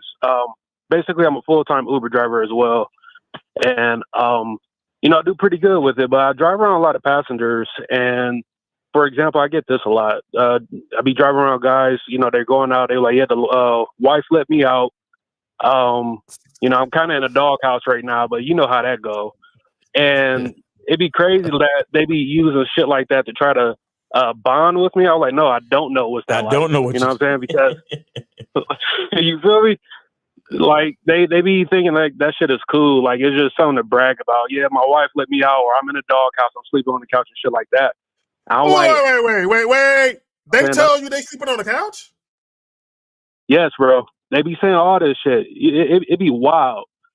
And I'm like, dude, like I understand why divorce rates be high, because these motherfuckers don't even have respect for themselves. So how is their wife supposed to respect them? Right. You know what I'm saying? Exactly. So in regards to, them males being more submissive to women these days, I would say, yeah, absolutely. And it's like they're so hypnotized by the fact that they're blind to it. Right. Well, you know what it is? They think it's normal. They think it's normal. Shout out to the incomparable Renee P with the $5. Much love to the panel. Hit the like button and call in. The panel here to help. 919-647-93. She forgot a digit, girl. It's okay. I forgive you. All right, look. 617-9392. Y'all call in. All right. So this is what I would say. I think a lot of guys, they think it's normal because they feel like, man, sometimes you got to do shit to keep the wife happy. Because a lot of people think that it's incumbent upon them to make and keep their wife happy. No, it's not. Right. No, it's not. They feel like it's their duty to make her happy. And a lot of that is social conditioning, right? And basically it's about you. I got to make sure I don't lose her. I got to make sure I do things to keep her. So when they say I'm in a doghouse, what they're saying is I made her unhappy. So, I got to weather the storm of her being unhappy with me. And you got niggas sleeping on the couch? Bro, if a chick got mad at me, I'm looking at her like, I'll give her the pillow and blanket. Go ahead, go on out there. Oh man, I'm sleeping in this bed that I paid for. You done lost your damn mind. But go ahead, y'all got it. Nah, real shit. But Jay Sean, like what? So what are you? I mean, you pick up guys and you hear a lot of them saying this. But what's your take on all this? What's really going on in these streets? All right, you kind of broke up. It's probably on my end. You said, "What's my take on it?" Yeah, what's your take on it? I think it's bitch shit. You know what I'm saying? Like, I never subscribed to the fact of the happy wife, happy life thing, even before I became aware of like game and shit like that, because it just didn't sit right for me. I'm always been like a natural born rebel. So when I start hearing a lot of motherfuckers say that shit, I'm like, I don't like that. That don't sit right with me. You know what I'm saying? And the fact that they're trying to, I guess it's like trauma bonding, that what they're trying to do. You know what I mean? It's like, yeah, I get abused. I put myself in this situation, get abused. You can't relate to that, right? Wait. Time out. As O'Shea Duke Jackson would say, stop the show. Hold on, stop. A dude actually told you I put myself in a situation to get abused? No. I'm saying that's basically what they're trying to do. Like they're making it seem like they're being abused and it's cool. You know what I mean? I'm about to say like no, I can't relate to that. I can't relate to like hold on real quick. Where's it at? Let me find it. Give me a second. So he says, I've heard gotta ask the boss and gotta get the next play from the coach. Yep. This is I hear that a lot too. This is wild. Bro, this shit is wild to me. The men of my family were always dominant men who ran their households. Always. You know what I'm saying? So I've never seen the example of a weak man where he's kowtowing to his woman. I've never seen it in my family. I should say. Celebrating this shit. Yeah. These niggas be it's exactly like you said. It's a trauma bond, or it's that misery love company shit. Yep. It's like they want to act like, hey, rite of passage, right, brother? Like sometimes you're in a doghouse, man. Sometimes these women, man, they just they go crazy on you, man. There's nothing you can do, buddy. And it's like, nah, man. Nah, I don't know what the fuck you talking about, bro. I don't sleep on the couch. I'm not ever in the doghouse, ever. Facts. You know what I'm saying? Facts. Like, I don't know what you're talking that? about. If me and a woman have a misunderstanding, we could discuss it. But we not going to bed angry. You understand what I'm saying? Because if that's the case, you got to get the fuck up out my house. Because if I'm supposed to be uncomfortable or afraid to sleep around you, that means there's something wrong with the relationship. You see what I'm saying? There's something wrong entirely with the relationship. So that means you fuck all that. Oh well, I'm sleeping in the couch and you sleeping. No, you could just leave altogether. You know what I'm saying? You go get a hotel room or go stay with your sister or whatever it is, and we could discuss this later on. Because see, these are the type of things that we need to understand as people. We need to accept ourselves, love ourselves, and as men, the fact that we're the leaders, we lead these relationships from a healthy space. Again, it's not about ego. It's not about putting your foot on a woman's neck just to feel like you in charge of something. You understand? Because a man already knows he's in charge. Like all of that, telling a woman you ain't never gonna find nobody like me. If you gotta tell a woman that means you're not doing your job. Facts. Because there should be a part of her that knows, even in a positive way. This relationship might be over, but I ain't never gonna find a man like him ever again, because you're you. You're an individual. You're one of a kind. God made you 101. Everybody on this planet has that privilege to be 101. So the fact that you're not going to find nobody else like me is not anything for me to shame you for. It's for you to celebrate the fact that you ever knew me. And then if it's time for us to move forward, then it's time for us to move forward. But again, what I'm saying is that a lot of this shit is people delving in negativity, delving in dysfunction, and not loving themselves. You understand? So it's like oh well I'm a dopey man. You know, again, men. We are not Homer Simpson.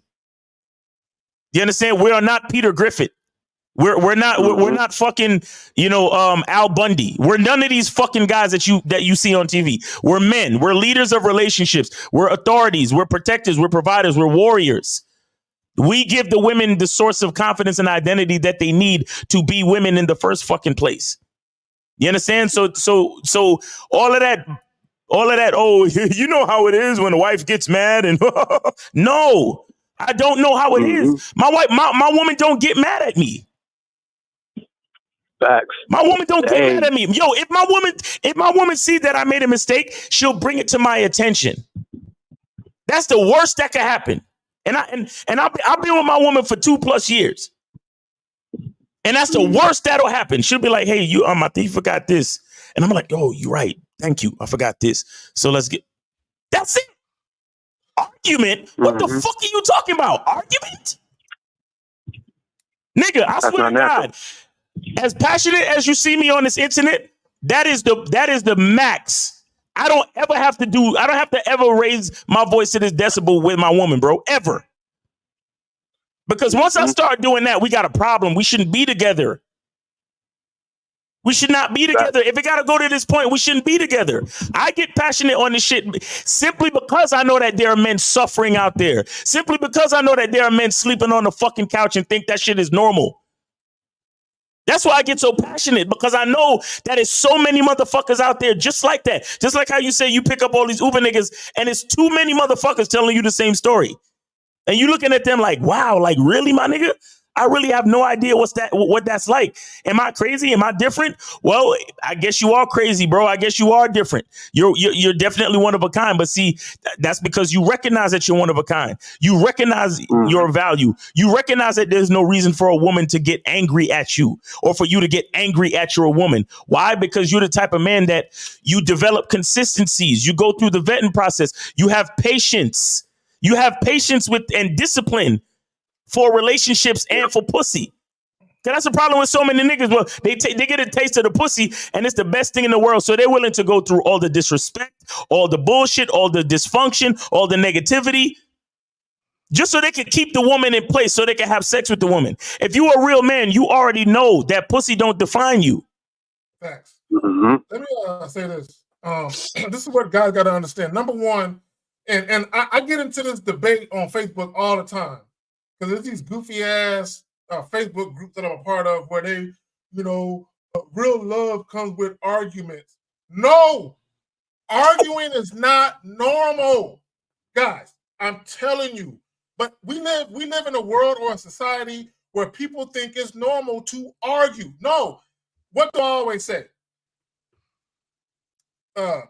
Compatibility means existing in harmony without conflict. An argument is conflict, right? So if you're arguing, that means you're not compatible. If you're arguing, guys, if you and your woman argue, she has rejected your leadership. Facts. Period. I need guys to understand that. Just because you guys are good for a month and you ain't argued, that don't change the fucking dynamics that you have a relationship where the respect isn't there. Because if you're arguing maybe once every couple months or whatever, that's a problem. There was one dude in the Facebook group, he said he was with his girl for like 8-9 years. He said, we don't argue. We've never yelled at each other. And everybody was like, you full of shit. Cap. And I'm looking at that shit like, I really think that shit is normal to talk to each other that way. See, and that's the thing, though. Yeah, go ahead, Phil. That some guys have influenced and taught their women how to argue by the female behavior that they display with their optims and yelling and screaming and what do you do this to me? You have just taught her how to argue and to scream and to have these massive disagreements to argue and break up. I don't do breakups to makeups. Like, Right. I don't do that stuff. We could be mad at each other. We could not be cool with each other. But if we come to the point I need to take a break. No, this is a permanent break. Like this, we're done. Like I'm not playing around. I don't do none of this other stuff. I don't sleep on the couch. I don't do. And the thing is that you teach them how to argue. So here you are screaming at her about something. What do you think she's going to do next time she wants to discuss and argue something? Because you taught her the language was to scream when you have a disagreement. Exactly. The language was to be cruel to each other and say the harshest, nastiest things to each other. You know, and then cats turn around and get mad because when they say something really harsh and nasty, right? And then the ego comes out. They pump up the chest, and it creates this situation where a lot of dudes lose the discipline in themselves when it comes to the women, just because of how they feeling emotionally. This venomous thing, emotions they got inside of them now, and how they feel makes them put their hands on women. And because she done said something that really got them, but yet y'all been cutting at each other, saying nasty stuff to each other. Right. And you felt like it was cool, and you got back with her, and y'all together now. And that's just how y'all argue. Oh, that's just how we argue. I mean, we say some stuff real cruel to each other. Nope. No, that's how you. And then they call that shit real love. It's real love because we found a way to make it work. Man, please. Not at all. No. You influence her to argue. You influenced her to treat you a certain way, and then later on, you want to be upset about it. Later on, you want to puff your chest out about it because you didn't influence her to be calm in a disagreement. You didn't influence her to have a discussion with you. You didn't influence her when she can't actually get it out that it's okay. Just go ahead and sit on it. We could talk about it later. I'm gonna be here to listen. Don't worry about that. Like you didn't influence her in a manner where respect is in the discussion. Respect is between y'all, but then now you're mad. She's just an argumentative mother person. This is what I will say. This is just my earnest opinion. I think most people who are dating right now in a long-term relationship, long distance or otherwise, engaged to be married or married, a lot of people really aren't compatible. They're really not. And a lot of times they'll get into the relationship because there are aspects of the relationship that benefit them. So they'll get into the relationship. But if you're arguing, you're not compatible. And what it really is, in my opinion, when you argue a lot, you really don't like each other. Right. I think that's what it really is. Deep down inside, you might care for that because you can love somebody and not like them. Just like you can like somebody and not love them. But I really think a lot of times you just don't like that motherfucker. Because I know for a fact, some of y'all women, I know y'all been in relationships where you question why you was even with that motherfucker. I know you have. I'm not with this motherfucker. And they lose respect. Some cats don't realize the look they seen in a woman's eyes was the moment she lost respect. Like you can see it. Like when you're talking and just okay, you know, where the argument is not even worth it anymore with you. Right. Like, that respect, it's gone. And I feel like, you know, speaking of what you said, Zach, I must be compatible with a lot of people. You know, it's too bad, man. For cats, it's not compatible. Yeah, so with me, Ubering, so I just bought a van a couple months ago because you can make a lot more money with it. So yesterday I picked up these passengers. It was like a couple couples, and the guys had got in first, and the wives was coming out, and then the wife came up. She was like, "Why would you get in the back? Come out so I can come sit in the back." And he was like, I was waiting for you. She like, shut up and just come out. Like, just the disrespect of how these guys who let their wives talk to them because they don't respect themselves is just crazy. I'm like, yo, this is wild. Am I witnessing this shit? Yo.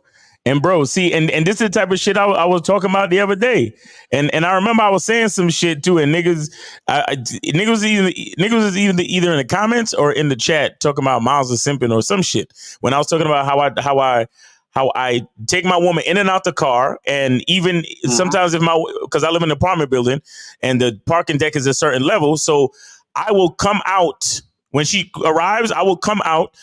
I'll put myself in the driver's seat, put her in the passenger seat, and drive the car up. And then I'll drive the car out. Because the people don't know how to drive in a fucking parking deck. They don't know that it's 2 lanes in the parking deck. They be driving right in the middle of shit. And sometimes it's not cool. And even when I'm dealing with Ubers, I put my woman in the car.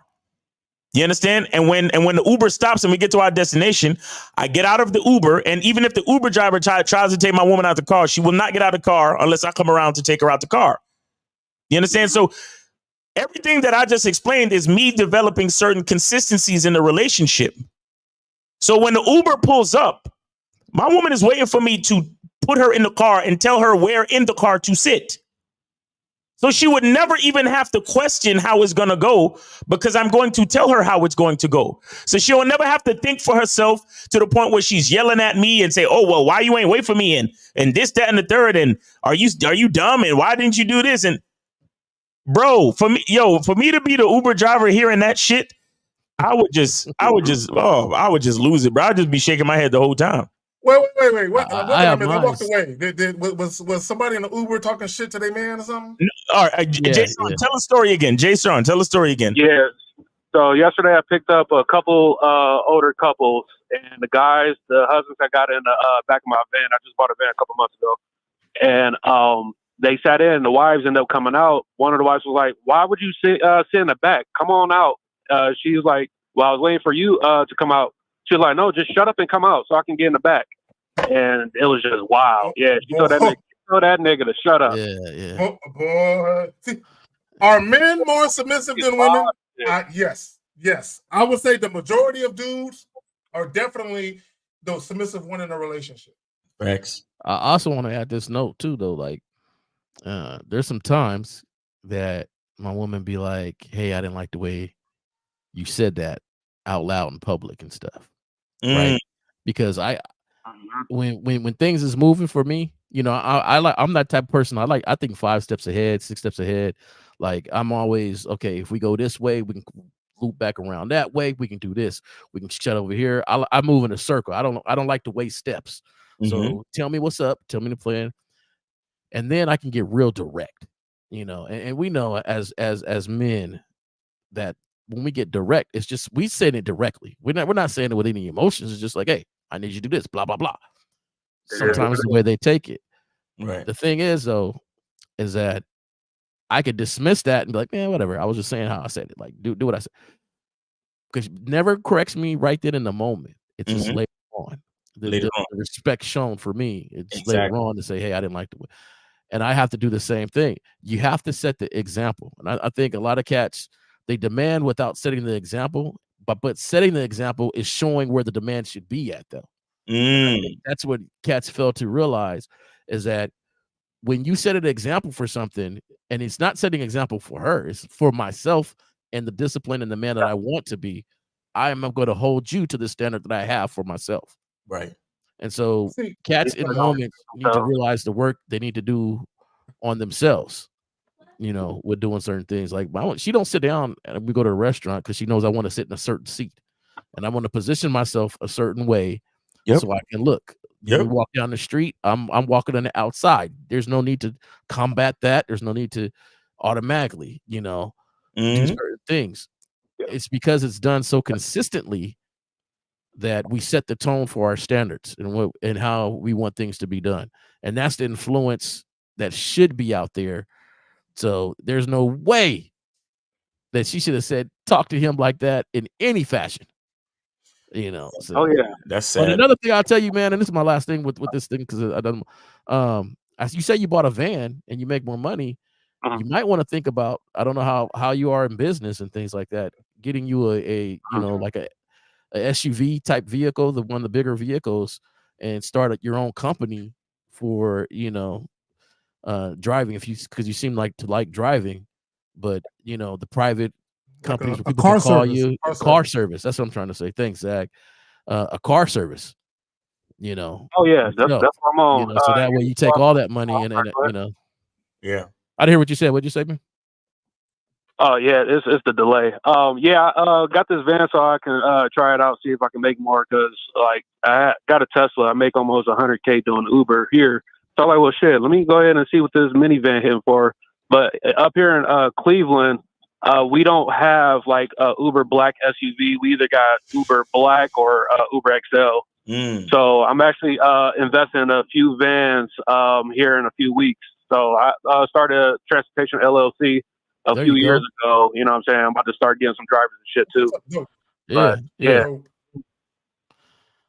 But okay. So one last thing. Oh, sorry, this delay crash. Yeah, no, go ahead, go ahead. Mm-hmm. Oh yeah, so just again on this subject too, it just started having me have flashbacks. So a couple years ago, one of my old friends, him and his then girlfriend, now wife, invited me and my girl at the time over for dinner, and she don't respect him at all. So one time we were all talking, and he had said something about sex, and then she was like, "Oh well, I do it for myself better than you can," or some shit like that. And then she started laughing, and she looked at my girl at the time, trying to get like some sisterhood bond type shit. And she was looking at her, she was like, "Oh, I don't have that problem." She just looked at me. She was like, "She said that in front of him to us? This shit is crazy." So yeah, these niggas are submissive as fuck to these bitches. Well, and what it is, and here's the funny thing, because guys will say, "Oh, all these women are masculine."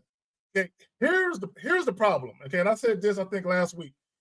We all come from a man and a woman, so all of us have masculine and feminine energy. The problem with the average guy is his masculine energy is subdued, is watered down, right? And when women encounter a man who is not very dominant or assertive, two things are gonna happen.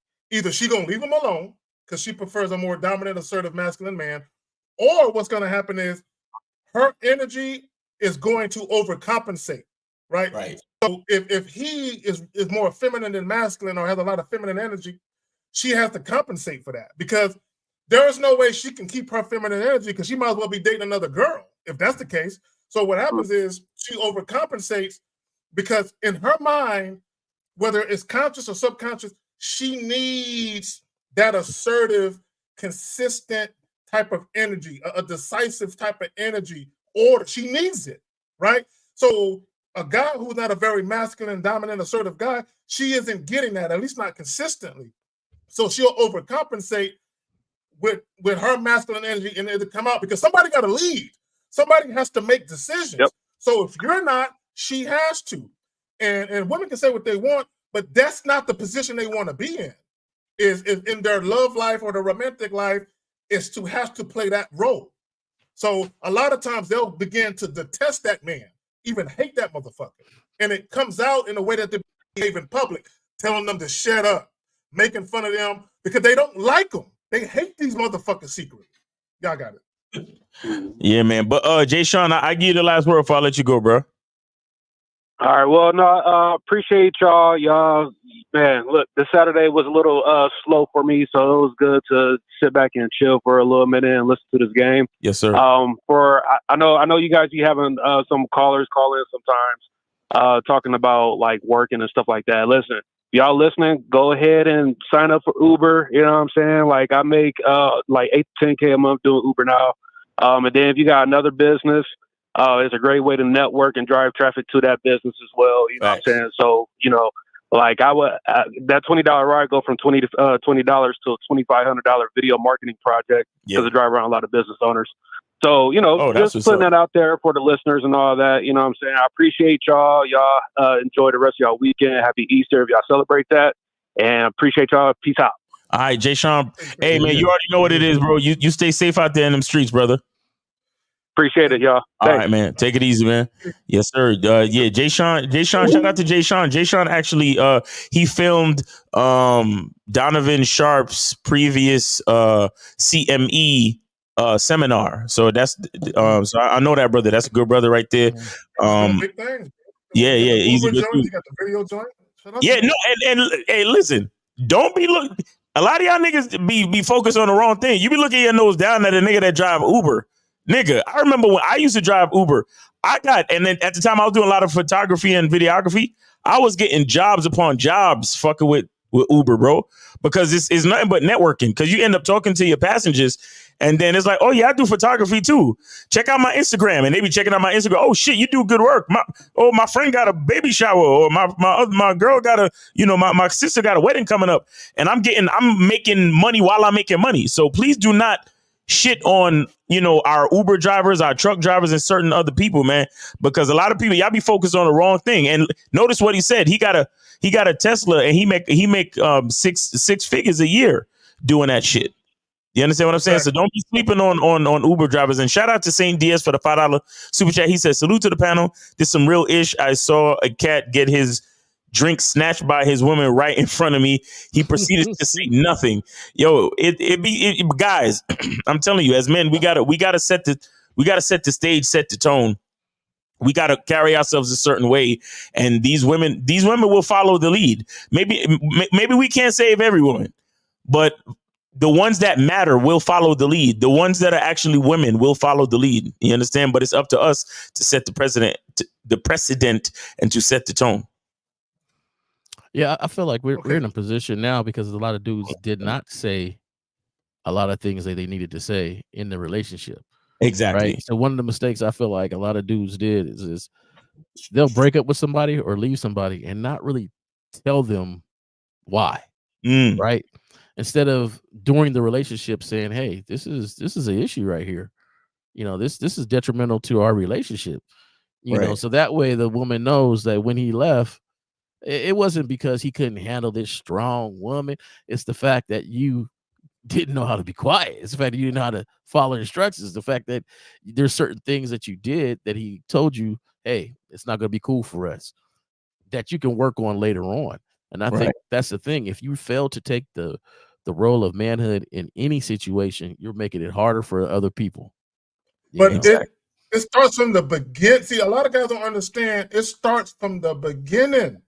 The moment you say, hi, my name is, and what's yours, from that moment forward, you know what I'm saying? It starts, you know what I'm saying? At least in my opinion, even how you approach a woman can convey a message to that woman. You know what I'm saying? Whether and a lot of times she'll have a perception about you based on how you present yourself in that moment. Now, the perception cannot be accurate, and maybe you might get a second chance to make a first impression, but oftentimes you don't. And oftentimes that perception that the woman has for you initially is the perception that sticks. So this is why we tell you guys, do not be passive. Don't be passive. Don't be indirect. None of that shit. Always come in there with your head held high, your chest out, your shoulders squared, you know what I'm saying? Erect, you know what I'm saying? And just be a man the way we talked about last week, I believe, Miles and Jay Roman. Jay Roman, you wasn't here, but we talked about the difference between commanding respect versus having to demand it. Exactly. And oftentimes a lot of guys end up having to demand it on the back end because the woman isn't really showing you any respect because you didn't show yourself to be that type of guy that commands it.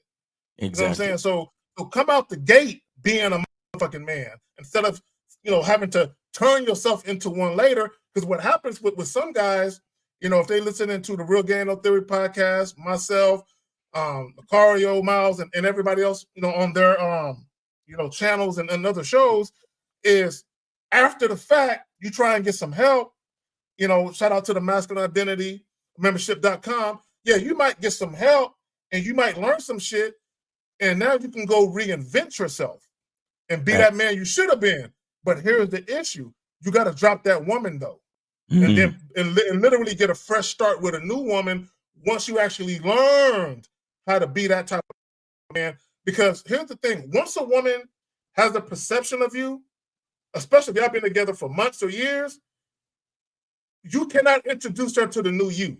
Right. Because you that old nigga. You will always be that old dude. And this is why I say a lot of times when relationships end, don't recycle that experience, because even if it's been a year or two since the relationship ended, you would always be that dude that she called a bitch. You will always be that dude in her eyes. So no yeah. matter how new you are, you know, you might come to her with a whole different mindset. She looking at you like, nigga, you could be that new motherfucker for other people, but I remember who you were, nigga. You to sleep on the couch, nigga. You that nigga I throw shit at, and you like, babe, stop. You that dude. You know what I'm saying? Real shit. Yeah, man. Look, I already killed the phone lines because you know it's pretty much that time. But I want to answer this. Batman says, should I go to the Easter party of my aunt? She didn't invite me directly. However, I got told about the party via my sister. Linwood said, "Holy family problems, Batman." That's a good one, Jay Roman. Holy disrespect, auntie Batman. Crazy. I would say this: if there's beef between you and your aunt, and she didn't invite you directly, you may want to consider maybe having a conversation with her before you show up. Yeah. You know what I'm saying? Because this is what family members like to do sometimes. They like to, well, you see me doing something, wait. What they'll do sometimes is they'll try to be, you know, the person, the mediator, and they'll try to get everyone back together and try to smooth things over. What the problem is, not everyone is in agreement of smoothing things over. So, right. So don't allow someone else to invite you to somebody else's house. Is what I'm saying. You might want to holler at your aunt. Go ahead, guys. Yeah. If it's that crazy, holler at your aunt before you just show up, because you know. Because I mean, if the family ain't all together like that, then you wouldn't have to ask this. If the family was all together and everything was all good, you wouldn't have to ask this question. So yeah, you might want to holler at it real quick. Yeah, and I think on that one, if the family is cool and you know the family's cool, maybe she just forgot. Like, don't take it as no sign of no disrespect or nothing like that. That's if you guys are cool. But you should know. But if you know if there's some drama, then you know. If you're why cool. go just for the drama? Like, right. You know. And if you're being sensitive, just because your aunt didn't ask you, man, get over yourself and go. You know what I'm saying? Because some people are getting real sensitive. Well, I want the person to ask me themselves. No, don't be sensitive.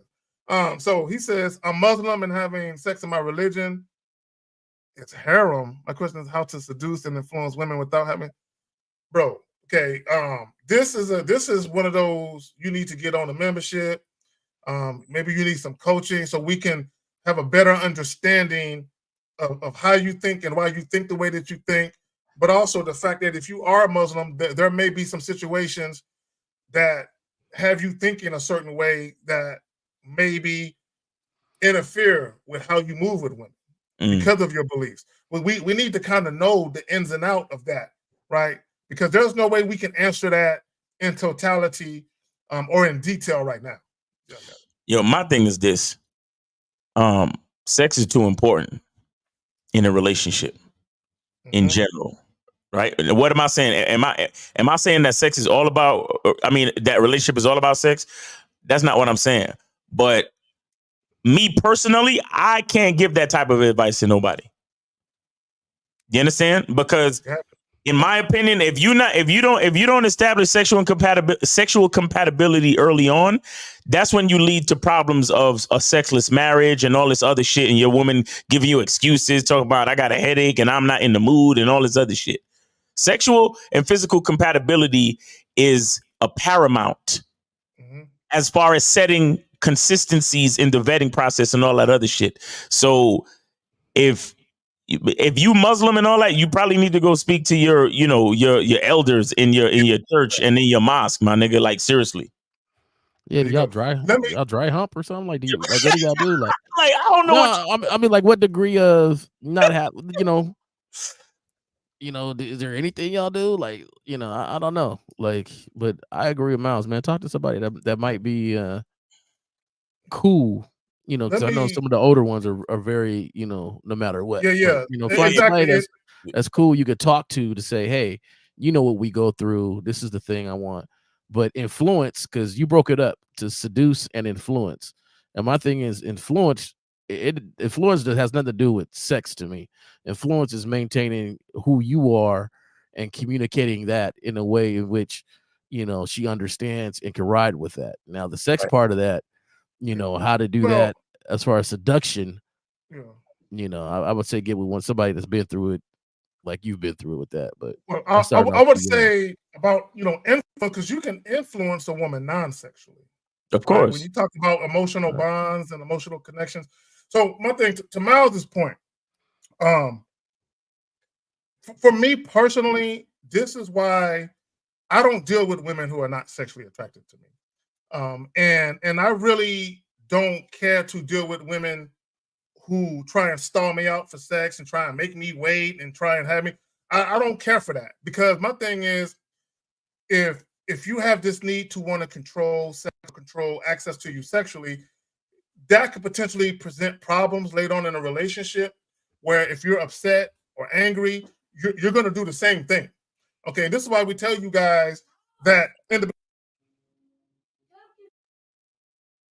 So anyway, so my point is this: what you allow women to do in the beginning, it sets the precedent for what will become the norm in the relationship later on.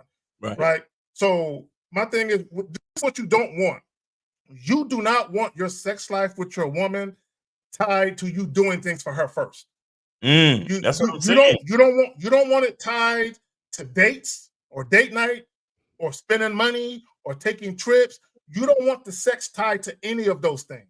You want a woman to just be on some I lust you, I'm sexually attracted to you, I love having sex. You want that to be completely separate from all that other shit. Because once sex gets tied to what you can do for her, bro, it's a wrap.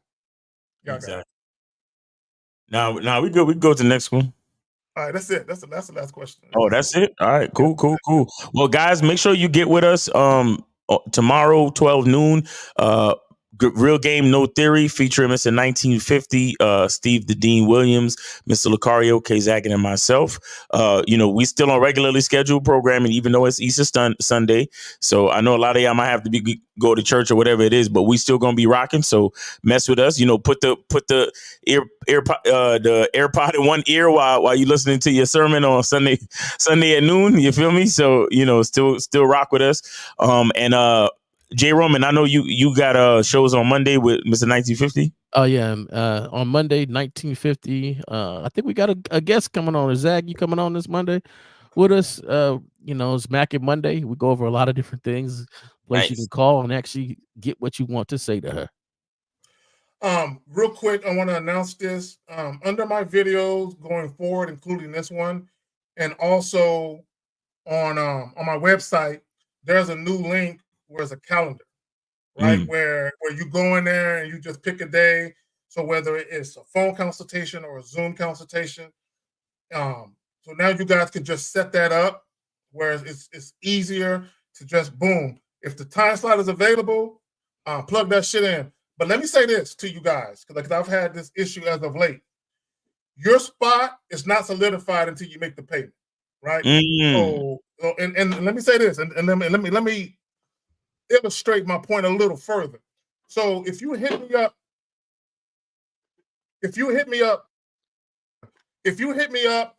let's say today at 5 o'clock, and you want to do something at 9, and you don't make the payment until like 8 something, but somebody else hit me up an hour before you, and they've already made the payment, you're getting bumped. Right. You're getting bumped, because my thing is, I cannot take time out of my day to set aside time and the payment hasn't been made. Exactly. Right? I can't have that happen. And it just makes sense. But I tell you guys to value your time with women. Okay, you niggas is gonna value my motherfucking time, right? So I need guys to understand that, right? That it's all about providing service and providing value for each other. So just be mindful of that. That it ain't solidified until that payment is made, and then that's your slot. Then and only then. All right. On that note, got this motherfucker. Like the video, like the stream. There you go. Masculine Identity Natural Luxury Soap. Hey, that shit feel good. I'm telling y'all. Look, you can do a lot of things with that soap. No diddy. All right. On that note, we clean over tomorrow, 12 Eastern, 11 Central. We out. Peace.